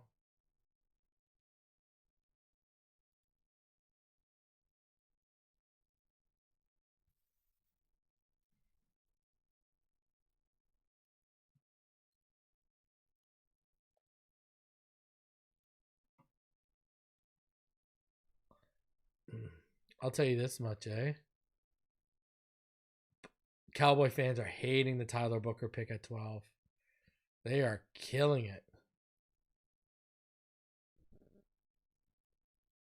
They're just killing him. See, Booker's getting killed more for being a reach at 12 than Grant is. Everyone's praising Grant if you go look at the media. All right, here you go, the Giants. No, Simmons can't play guard, but it's because of the patella. If he didn't have the patella injury, he'd probably be would have been competing for the first tackle off the board.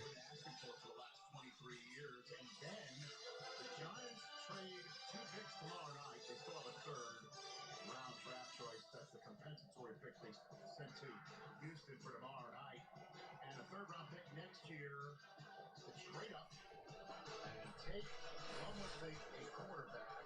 Shador is smiling in his spot. Question is if he's letting that be his umbrella or is he a New York Giant? Daniel Jeremiah, you said it was going to be a trade up for Jackson's Dart last night. Is that what you think? I felt like that was their preference with the quarterbacks, with Jackson Dart, and they have done a ton of work on him and know him extremely well. I just thought a little more physical of a quarterback when you think about the division and where they play. I think that looks to me more like a Jackson Dart fit with the New York Giants. I thought they might be a little more aggressive and be worried about Pittsburgh. It's the poker game, right? They called the bluff. Now I want Jonas Savannah, Tate Ratledge, Savon Revel, or Will Johnson.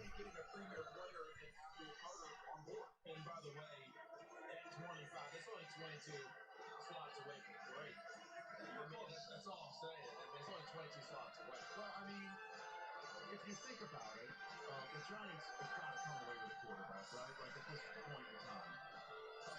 They damn the torpedoes for it right now, and I know it's not. Imagine if Will Johnson falls into our laps. Here comes Jackson Dart. It's Jackson Dart at 25. Quarterback, not Bill Carter.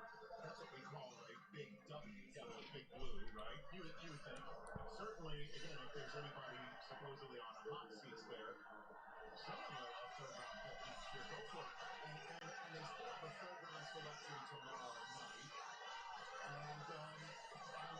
two picks to handle their business at the position this year.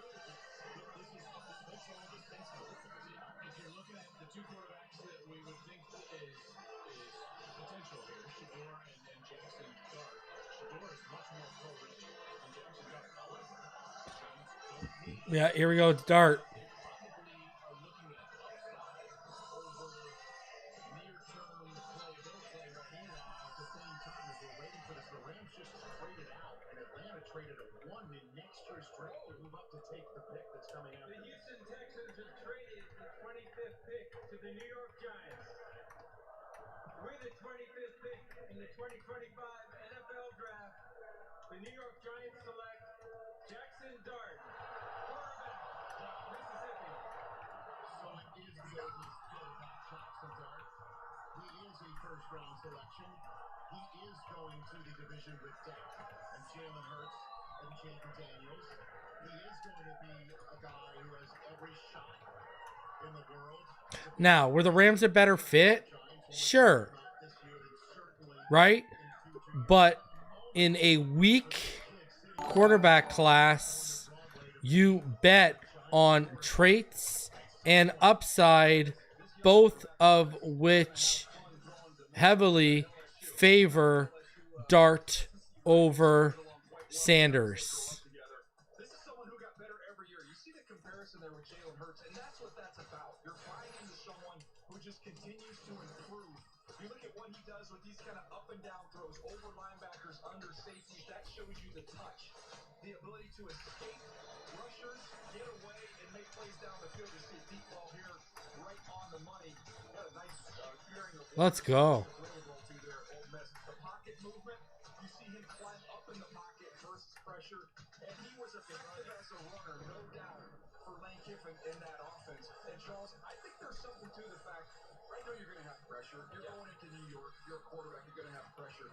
He's going to be the second one to speak at the press conference. At least you've got Abdul Carter there. It's different than if you would have been the third pick in the draft, in my opinion. And you get to watch Russell Wilson do it, Jameis Winston do it. You know, it's not there, but here's the other part. We're going to do all the connecting with the dots, Joel. The old misconnect. Here's the fact that matters, right? You know, Dart got better every year. He looked like he plateaued. You know, that's interesting to me.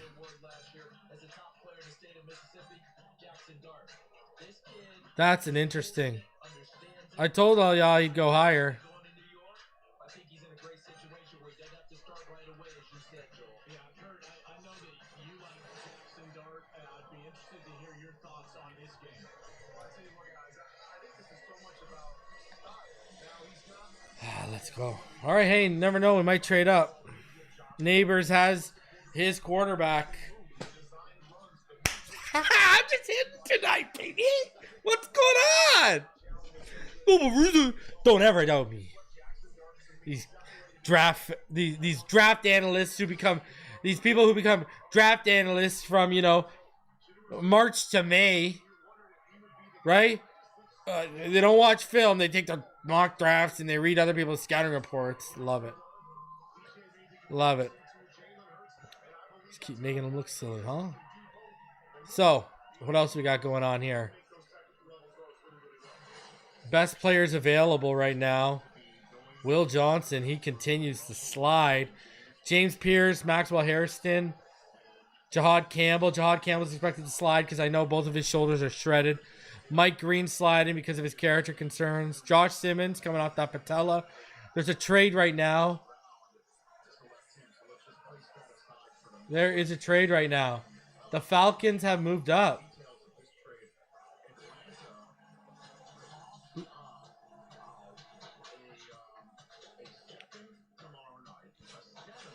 Wow.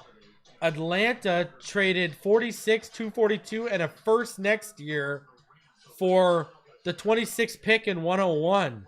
Who is Atlanta targeting? What is going on? Who are they targeting here? Who are they targeting to move up for that?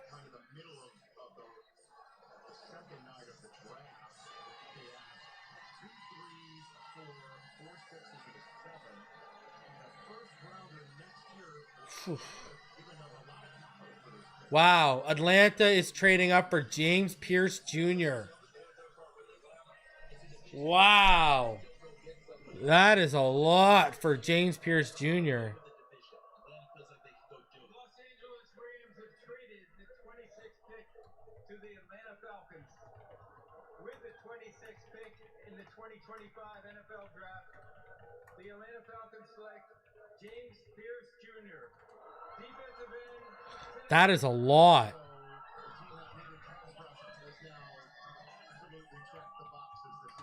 Wow.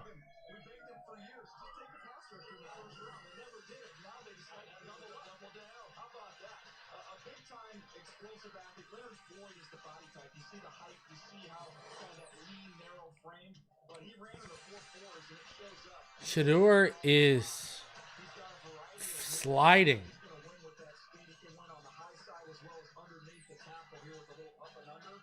Want to see a little more consistency. Wow. This. The pocket collapsing power. Shador sliding to the second. Yo, imagine if Tyler Shuck goes ahead of him. Holy jeez. With the 15th pick, I think they were just surprised Jalen Walker was there. They couldn't pass him up. But hey, why not go back and get another one? I think what's interesting about this for me, guys, is that when you're looking at James Pierce now that you picked up Jalen Walker, is the Leonard Floyd now in Atlanta, who you compared him to? Now you can have a plan for him.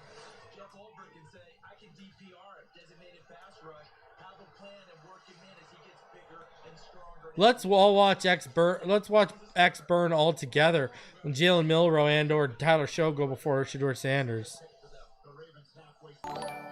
You know? Rich, DJ's right. The Falcons came this close to picking James Pierce at number 15 overall. They have, in fact, done extensive homework on his character, trying to understand the immaturity. They talked to basically everyone he knows. They met with him and his mom yesterday doing late homework on Pierce. Believe in the culture that Raheem Morris has created. Rich, James Pierce, now Falcon. Keep up with every pick on NFL.com with the draft tracker presented by Lexus. So it's the first time in 11 years we didn't see a single first round pick traded between the league years beginning and the draft beginning. And we saw not only multiple first round picks traded tonight, but involving Wow. All right, Ravens are on the board. next year's draft. Unbelievable. In the trades tonight. Can't make it up. Ravens, Lions, Commanders, Bills coming up. Go Balls. There's no such thing as kind of amazing. It either is or it isn't. Your pulse rises or stays steady. Amazing. Love it. Love it, love it, love it.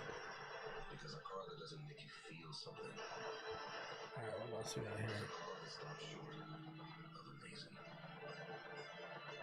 Ah, snap. This is Roundup for lawns. This stuff works. This stuff kills weeds down to the... Jason said that's a scary, crazy trade. Scary. Yo, bro, it's way too much. That's 2 trades of way too much to move up. Like, that is expensive. Man, I'm trying to trade back and get some of these, you know, price and get paid off some of these prices. Are we serious here, John? Let's go reap the benefits of some of these prices, you know? What is Greer doing? No, he's going to end up trading up and we're going to end up paying that high price. That's what's going to happen. You know it. I know it. Everyone's grandmother knows it. We know what's going down. We know exactly what's going down. Can't fool us. But the Will Johnson slide continues. So if you missed me on the starting lineup with Dudley, so I know for a fact that Will Johnson's been medically disqualified by some teams. I can confirm an NFC team disqualified him that was picking in the top 20. I can, you know, I've heard whispers of other AFC teams that medically disqualified him. So, yeah, it's real here. And medically disqualified him from first round. I think second round, you know, everything's on the table. And people want to know if his medicals are that bad. Yeah, I've heard the knee is legitimate. If teams are medically disqualifying him, that should worry you.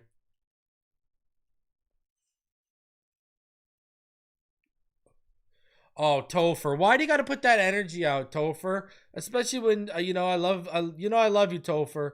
But why you got to put that energy out there, bro? Why you got to put that energy out there?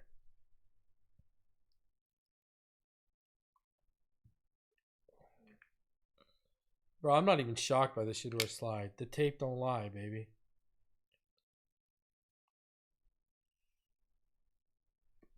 Don't even say that. Don't get me all worked up. I do not want Starks going to Buffalo. I don't even know if I'd move up for a you got to let it fall to you a bit because I'm down for corner or guard. You know, you got flexibility.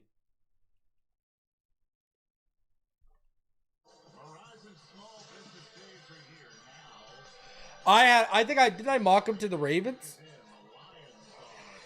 I think I mocked him to the Ravens. Didn't I? Oh no, I had Tyler Booker. Neil mocked him to the Ravens. Neil mocked him to the Ravens.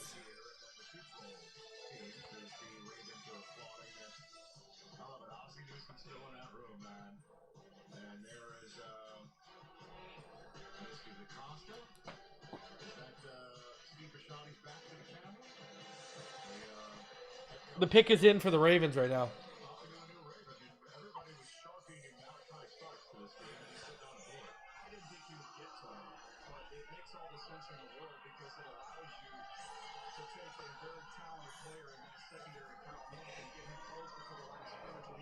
It's going to be Starks or Manowari. It's going to be Starks or Manowari. It makes too much sense. It's going to be Starks or Manowari. It makes way too much sense.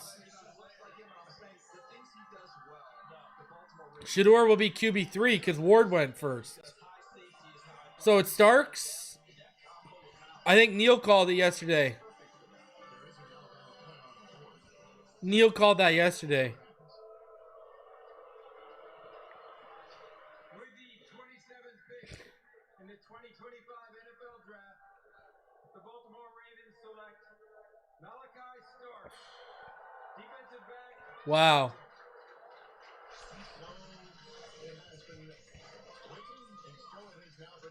Malachi Starks is coming out of the green room. That leaves only 4 prospects still in there. And he is the one that was just chatting with the Ravens.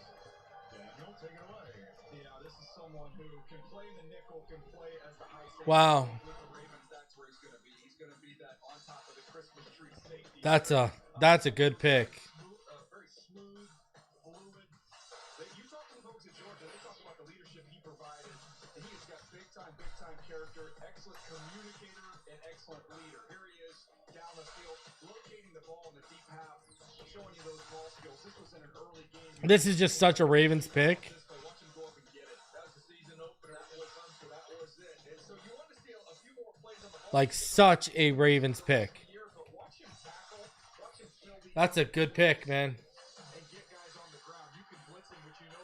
Man, Kyle Hamilton and him. God dang. That is good. And he has been not only a great player for them, but a great leader, like you mentioned. And for my money, at least, CD, when I look at what he can do, you look at the versatility throughout the secondary. Yes, he can go be on top of the Christmas tree there, but you can also start moving him around because he is confident enough in his football IQ where you've got a versatile piece in that secondary to do a lot of things with. 2 things. Number 1, when you play on any team, the worst position to play for is the one the head coach used to specialize in. Kirby Smart was a secondary player in college football. Second thing is, Darius Washington. Giants jumped on him last year. Malachi Starks should bypass that and team up with Kyle Hamilton. They spent 4 years in that building, and there is a pride on the defensive side of the ball. And last year, guys, it was not good enough. This was the 31st pass defense in the league. They were 25th in pressure rate. That's not up to their standard. Got better about the last 5-6 games of the season. You start to see him come along. Better ain't the That's not it. They want to be dominant, and they were not last year. But does he play like a Raven? 100%. There you go. So that was the celebration at the draft party. This will help Zach Orr in his second year as the defensive coordinator in the Midwest.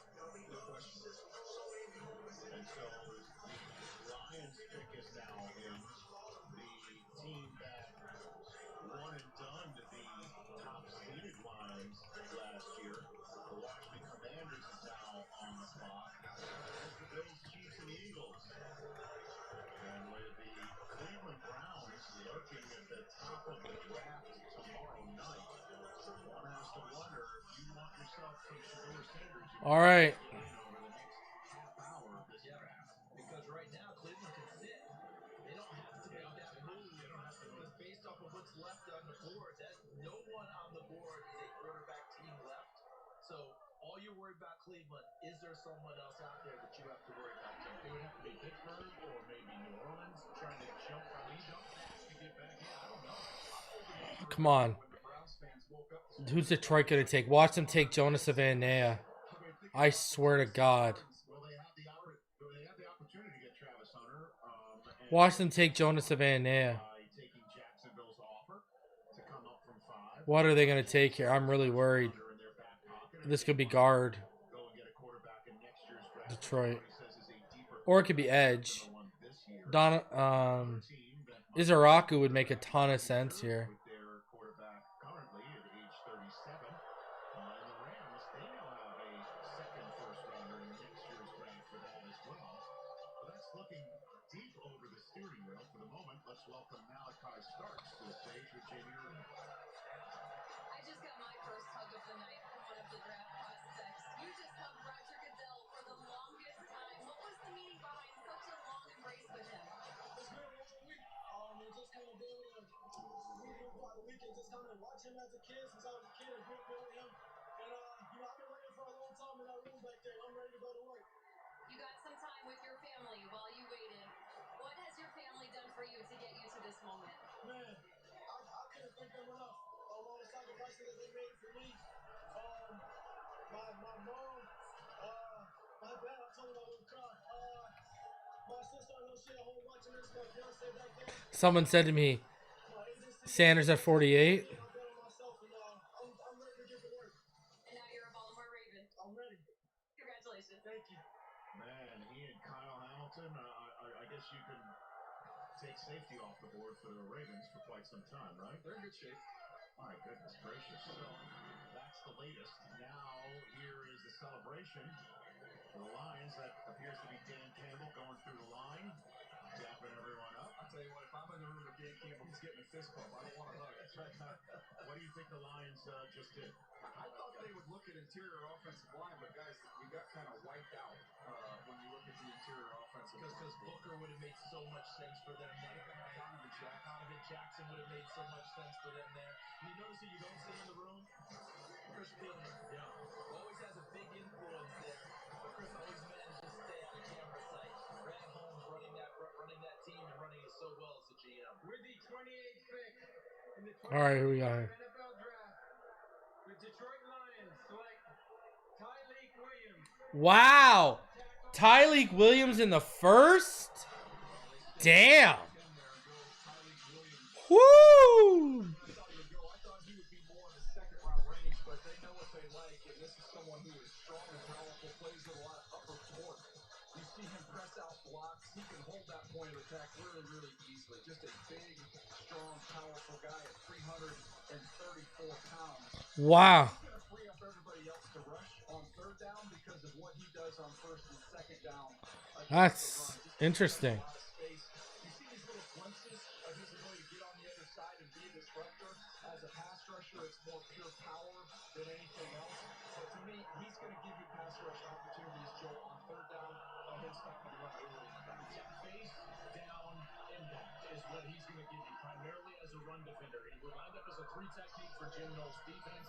They went through an entire philosophical change in the way that they were going to rush the quarterback mid-year after their loss to Oregon with that defense. Larry Johnson, their defensive line coach, and Tyleik Williams took that philosophy change, and he was better in the second half of the season.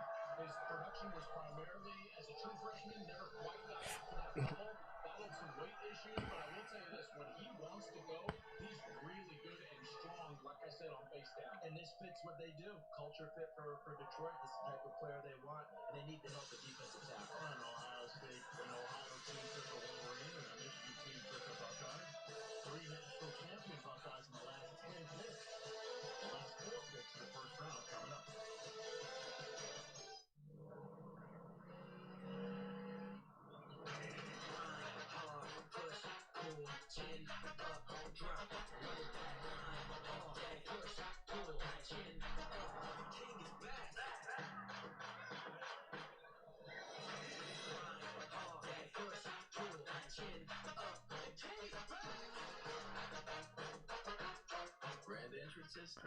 All right, man.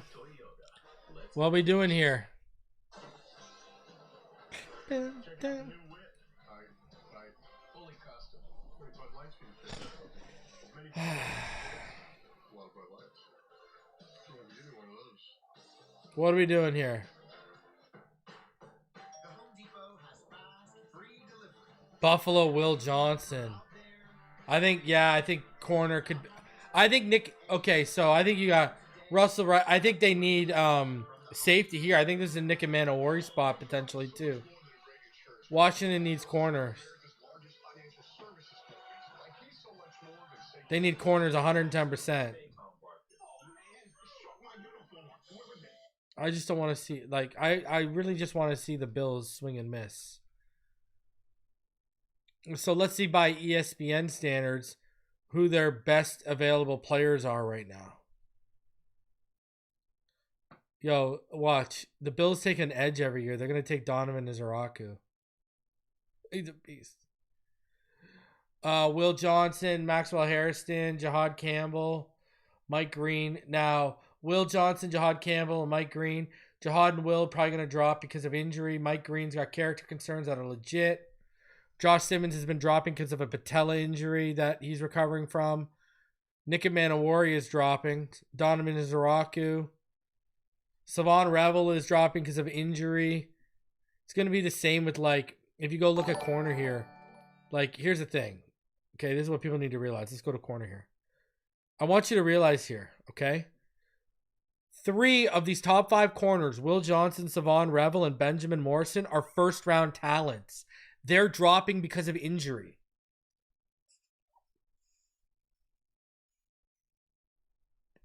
I want one of these top 5 corners. I'm not even going to lie to you. I think the fall off after them is, yo, like, even after the top 6, like Azariah Thomas and Trey Amos are amazing man corners. I want Will Johnson, Savon Revel, Trey Amos, or Benjamin Morrison. I could settle for Azariah Thomas or Darian Porter or Quincy Riley. But now you're really getting deep if you're going to get in Zaw Frazier, you know, just because he runs a 4.3.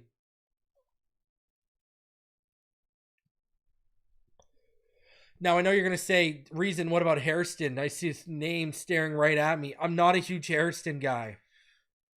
I'm actually lower on Hairston than most. I have, the reason why I'm naming those players that I'm naming that are available there, a corner for you for the Dolphins right now. I have Will Johnson. I have Trey Amos. I have Savon Revel. I have Azariah Thomas. I have Benjamin Morrison. I have them all graded higher than Maxwell Harrison. Now, I'll take Maxwell Harrison over like Darian Porter. You know? I'd even take Azariah Thomas over him. I'm not as high on Maxwell Harrison. That frame worries the hell out of me.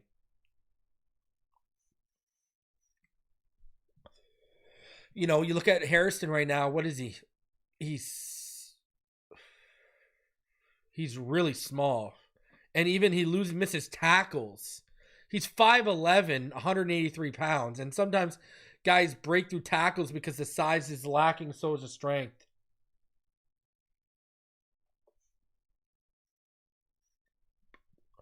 Washington taking Connerly.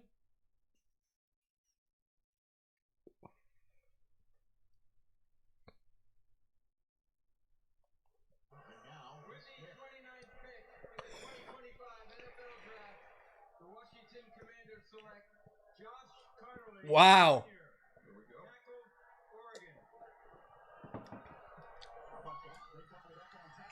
Wow.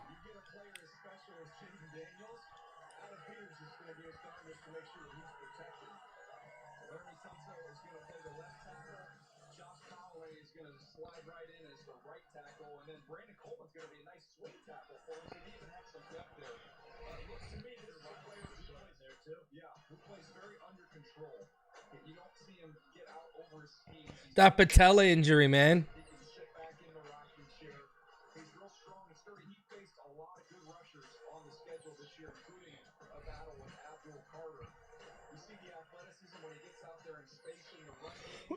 Yeah, man. Josh Conley's good.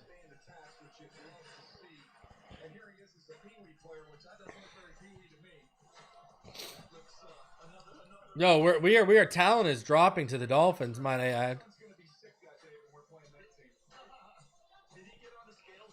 Jonas Avania's on the board. Tate Ratledge, Marcus Mbao, Marcus Bow is in the board. Miles Frazier, Wyatt Millum, Darren Fairchild. Like, damn. Yeah.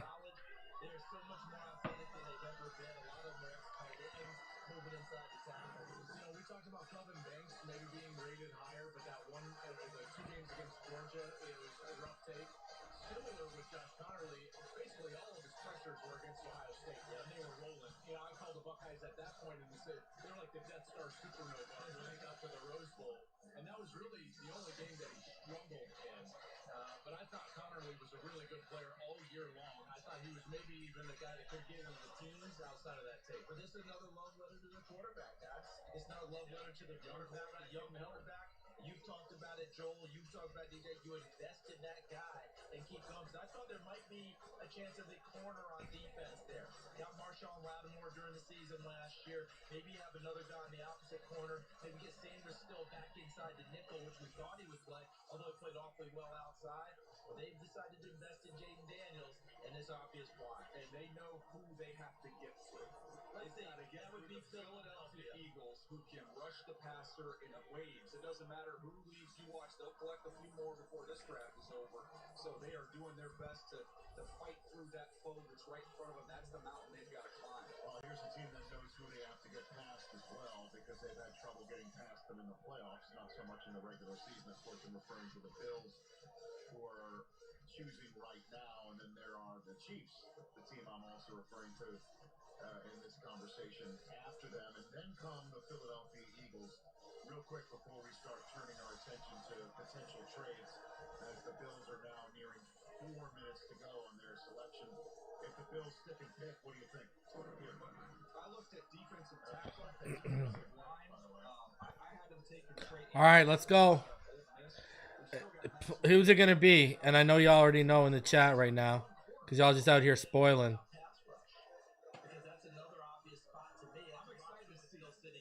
Who is it in the chat right now?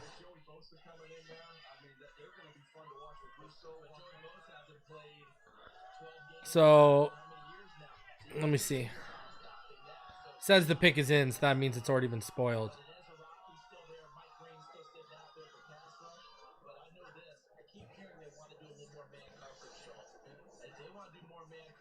Oh, it hasn't been spoiled yet. What? Ari Mirov hasn't spoiled it yet? Here's what I would say. If I'm just like, college guy coming in looking at Buffalo. There's 2 ways that you beat Patrick Mahomes in the playoffs. And they're the same way. What Tampa did in the Super Bowl and what Philadelphia did in the Super Bowl. And put him on his back. Put Patrick Mahomes on his back. So to me, I don't know if there's enough edge, tackle. There's not enough defensive linemen that you can take. Bills are taking Will Johnson. There's not really, those top end guys. I think they're taking Will Johnson. Mike Green from Marshall, he led the country as Rocco to Ted Hendricks. As a Rocco, he had 16 and a half sacks for Boston College. That would be interesting to me, just to put a number on it. They were 21st in the league in playing cover one, in playing man coverage. So if they want to play more, they got to pump that up. And remember, they swung and missed on Kyrie Elam a few years ago at Oregon.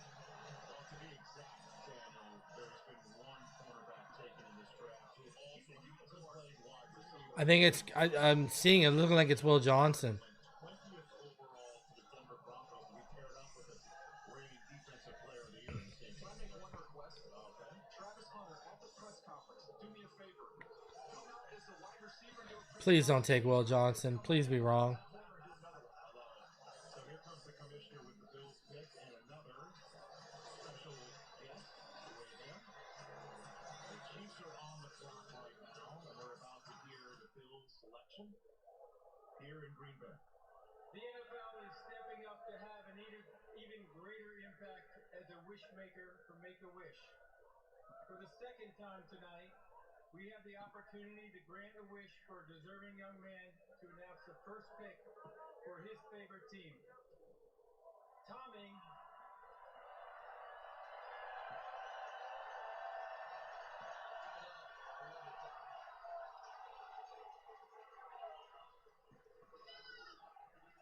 Tommy is a 16-year-old living with a neuromuscular disorder. Is a huge Buffalo Bills fan, and he's here with me to make the announcement for his beloved Bills. Go ahead, Tommy. There we go.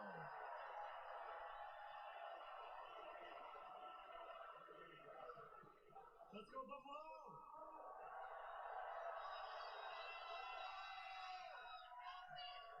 With the 30th pick in the 2025 NFL Draft, the Buffalo Bills select Maxwell Harrison. Let's go! Maxwell Harrison. Okay. Thank God. Woo!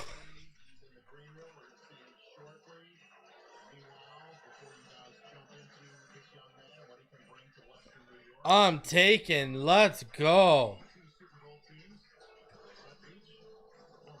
Yup. Let's go. The Eagles flipped the 5th round selection to Kansas City to move up one spot. They're on the clock. So that means Kansas City is the final trade partner for anybody who wants to hop into the first round. Let's go. That is now how you see Maxwell Harrison tapping the Bills logo in the long walk between the green room and the stage. You've got the floor on the Kentucky lock. Well, first of all, Let's go. Works for me. Maxwell Harrison's going to help that number jump way up. The key third down of the season. Got him on that mesh play in the playoffs with Mahomes. No question. He's someone who, to your point, Charles, is a man corner. We've seen him do it. He can line up. He can take away guys who can run with his speed, and he's feisty for his size. So I'm looking forward to seeing him match up with the different types of wideouts you see within that division. Think about all the different guys you go up against. So his 4.2 speed is legit. If he had the year, if he came out after last year's, the year that he had then, he ain't getting here to this point in time. If you remember last year, the shoulder injury was out. Bills fans were a little bit sideways when they heard that they traded with the Chiefs and allowed the Chiefs to get Xavier Worthy, the fastest guy in the history of the combine. The Bills just drafted this year's fastest guy at the combine, who I would imagine would be marking Xavier Worthy in future games against the Chiefs. It'll be a great race as you watch him here. The burst, look at how fast and explosive he is. He can put it on cruise control on the way to the end zone. He gets himself in a bad position, not a problem. I can recover. That's Bond he's going up against, who we know he can really run. That was no issue. Bond ran sub 4.4. To recover there. The big year in 23 we referenced. If he had that year this year, we're talking about somebody with the top 10, top 15 pick, and he's tough as a blitzer. The tackling wasn't as good this year. That was the result of the shoulder. I'm not worried about that. And a heck of a personality. Keon Coleman last year. Mad Max this year. Get some personalities in Western New York. Well, I think we're about to see it on display. Jamie Erdahl. Maxwell, you have hugged every single prospect that has been called before you tonight. Now it is your moment. How does it feel to trade Kentucky blue in for Buffalo blue? Man, I can't believe this going on right now. I'm so thankful. I'm so blessed, man. I'm so happy to hear my name called. It's truly a dream come true. I give all thanks to God. And your family, you love them so much. You are wearing them with your heart and soul tonight. Show us your jacket. Everywhere. They with me everywhere I go. I love my family, man. My biggest support system. Congratulations, and Western New York's gonna love you. Let's go. They took the wrong guy. Let's go, Buffalo. They took the wrong guy. The Eagles just made the pick that they coughed up the 64th overall pick to go select. So handshakes all around. Pick is in. And the Chiefs are on the clock right now. We'll find out how the first round wraps up when we come back. Who the Eagles got? Let me check. Sorry, I'm out here talking absolute trash to Britt right now. I sent her a text. She's like, She said, who do you want? And I sent her a text, and the first name is Kenneth Grant.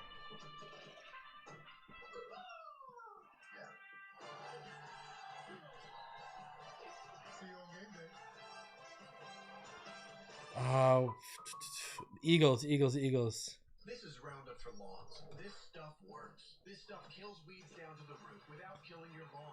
This stuff works on... Eagles are taking Jahad Campbell. This stuff works for up to 3 months. This stuff works guaranteed or your money back. This stuff works on big lawns, small lawns, and I guess you can call that a lawn lawns. This stuff works without killing your lawn. This stuff works without killing your weekend. This stuff works for the rookies and the seasoned pros. This stuff works in Knoxville, Bronxville, Rockville, Marysville. This is Roundup for lawns. This stuff works. I'm the guy sitting next to your girl on the kiss cam. This game just got a lot more interesting. Sheila? What?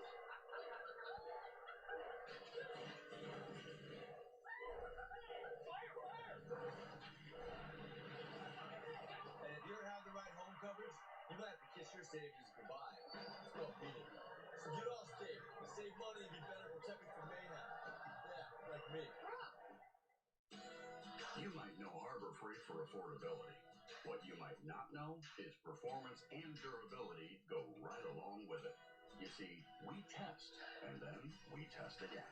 World-class engineering and rigorous testing to ensure our tools perform at the highest level and stand the test of time without testing your wallet. Now, it's time for you to put us to the test. Whatever you do... So, yeah, it's going to be Jahad Campbell. It's time to get the show started, Green Bay. I lived in Italy. That was where I started building my passion for football. It was a hard football journey. Being a zero-star recruit, really taught me to put my head down and just keep working. Well, for Dad, not only is he the coach, we represent him on the field. Draft night will be legendary. I am somebody. I may be young, but I am somebody. I may be small, but I am I must be respected. You know what's going to happen, right? Jahad Campbell, his shoulders are going to be fine. He's going to be good. And he's going to be straight. He's going to be good for the rest of his life. And he's going to earn a gold jacket. And just Howie Roseman will continue to be a genius. Where we're at. All right. Pick 31. Is this where Josh Simmons goes to the Chiefs?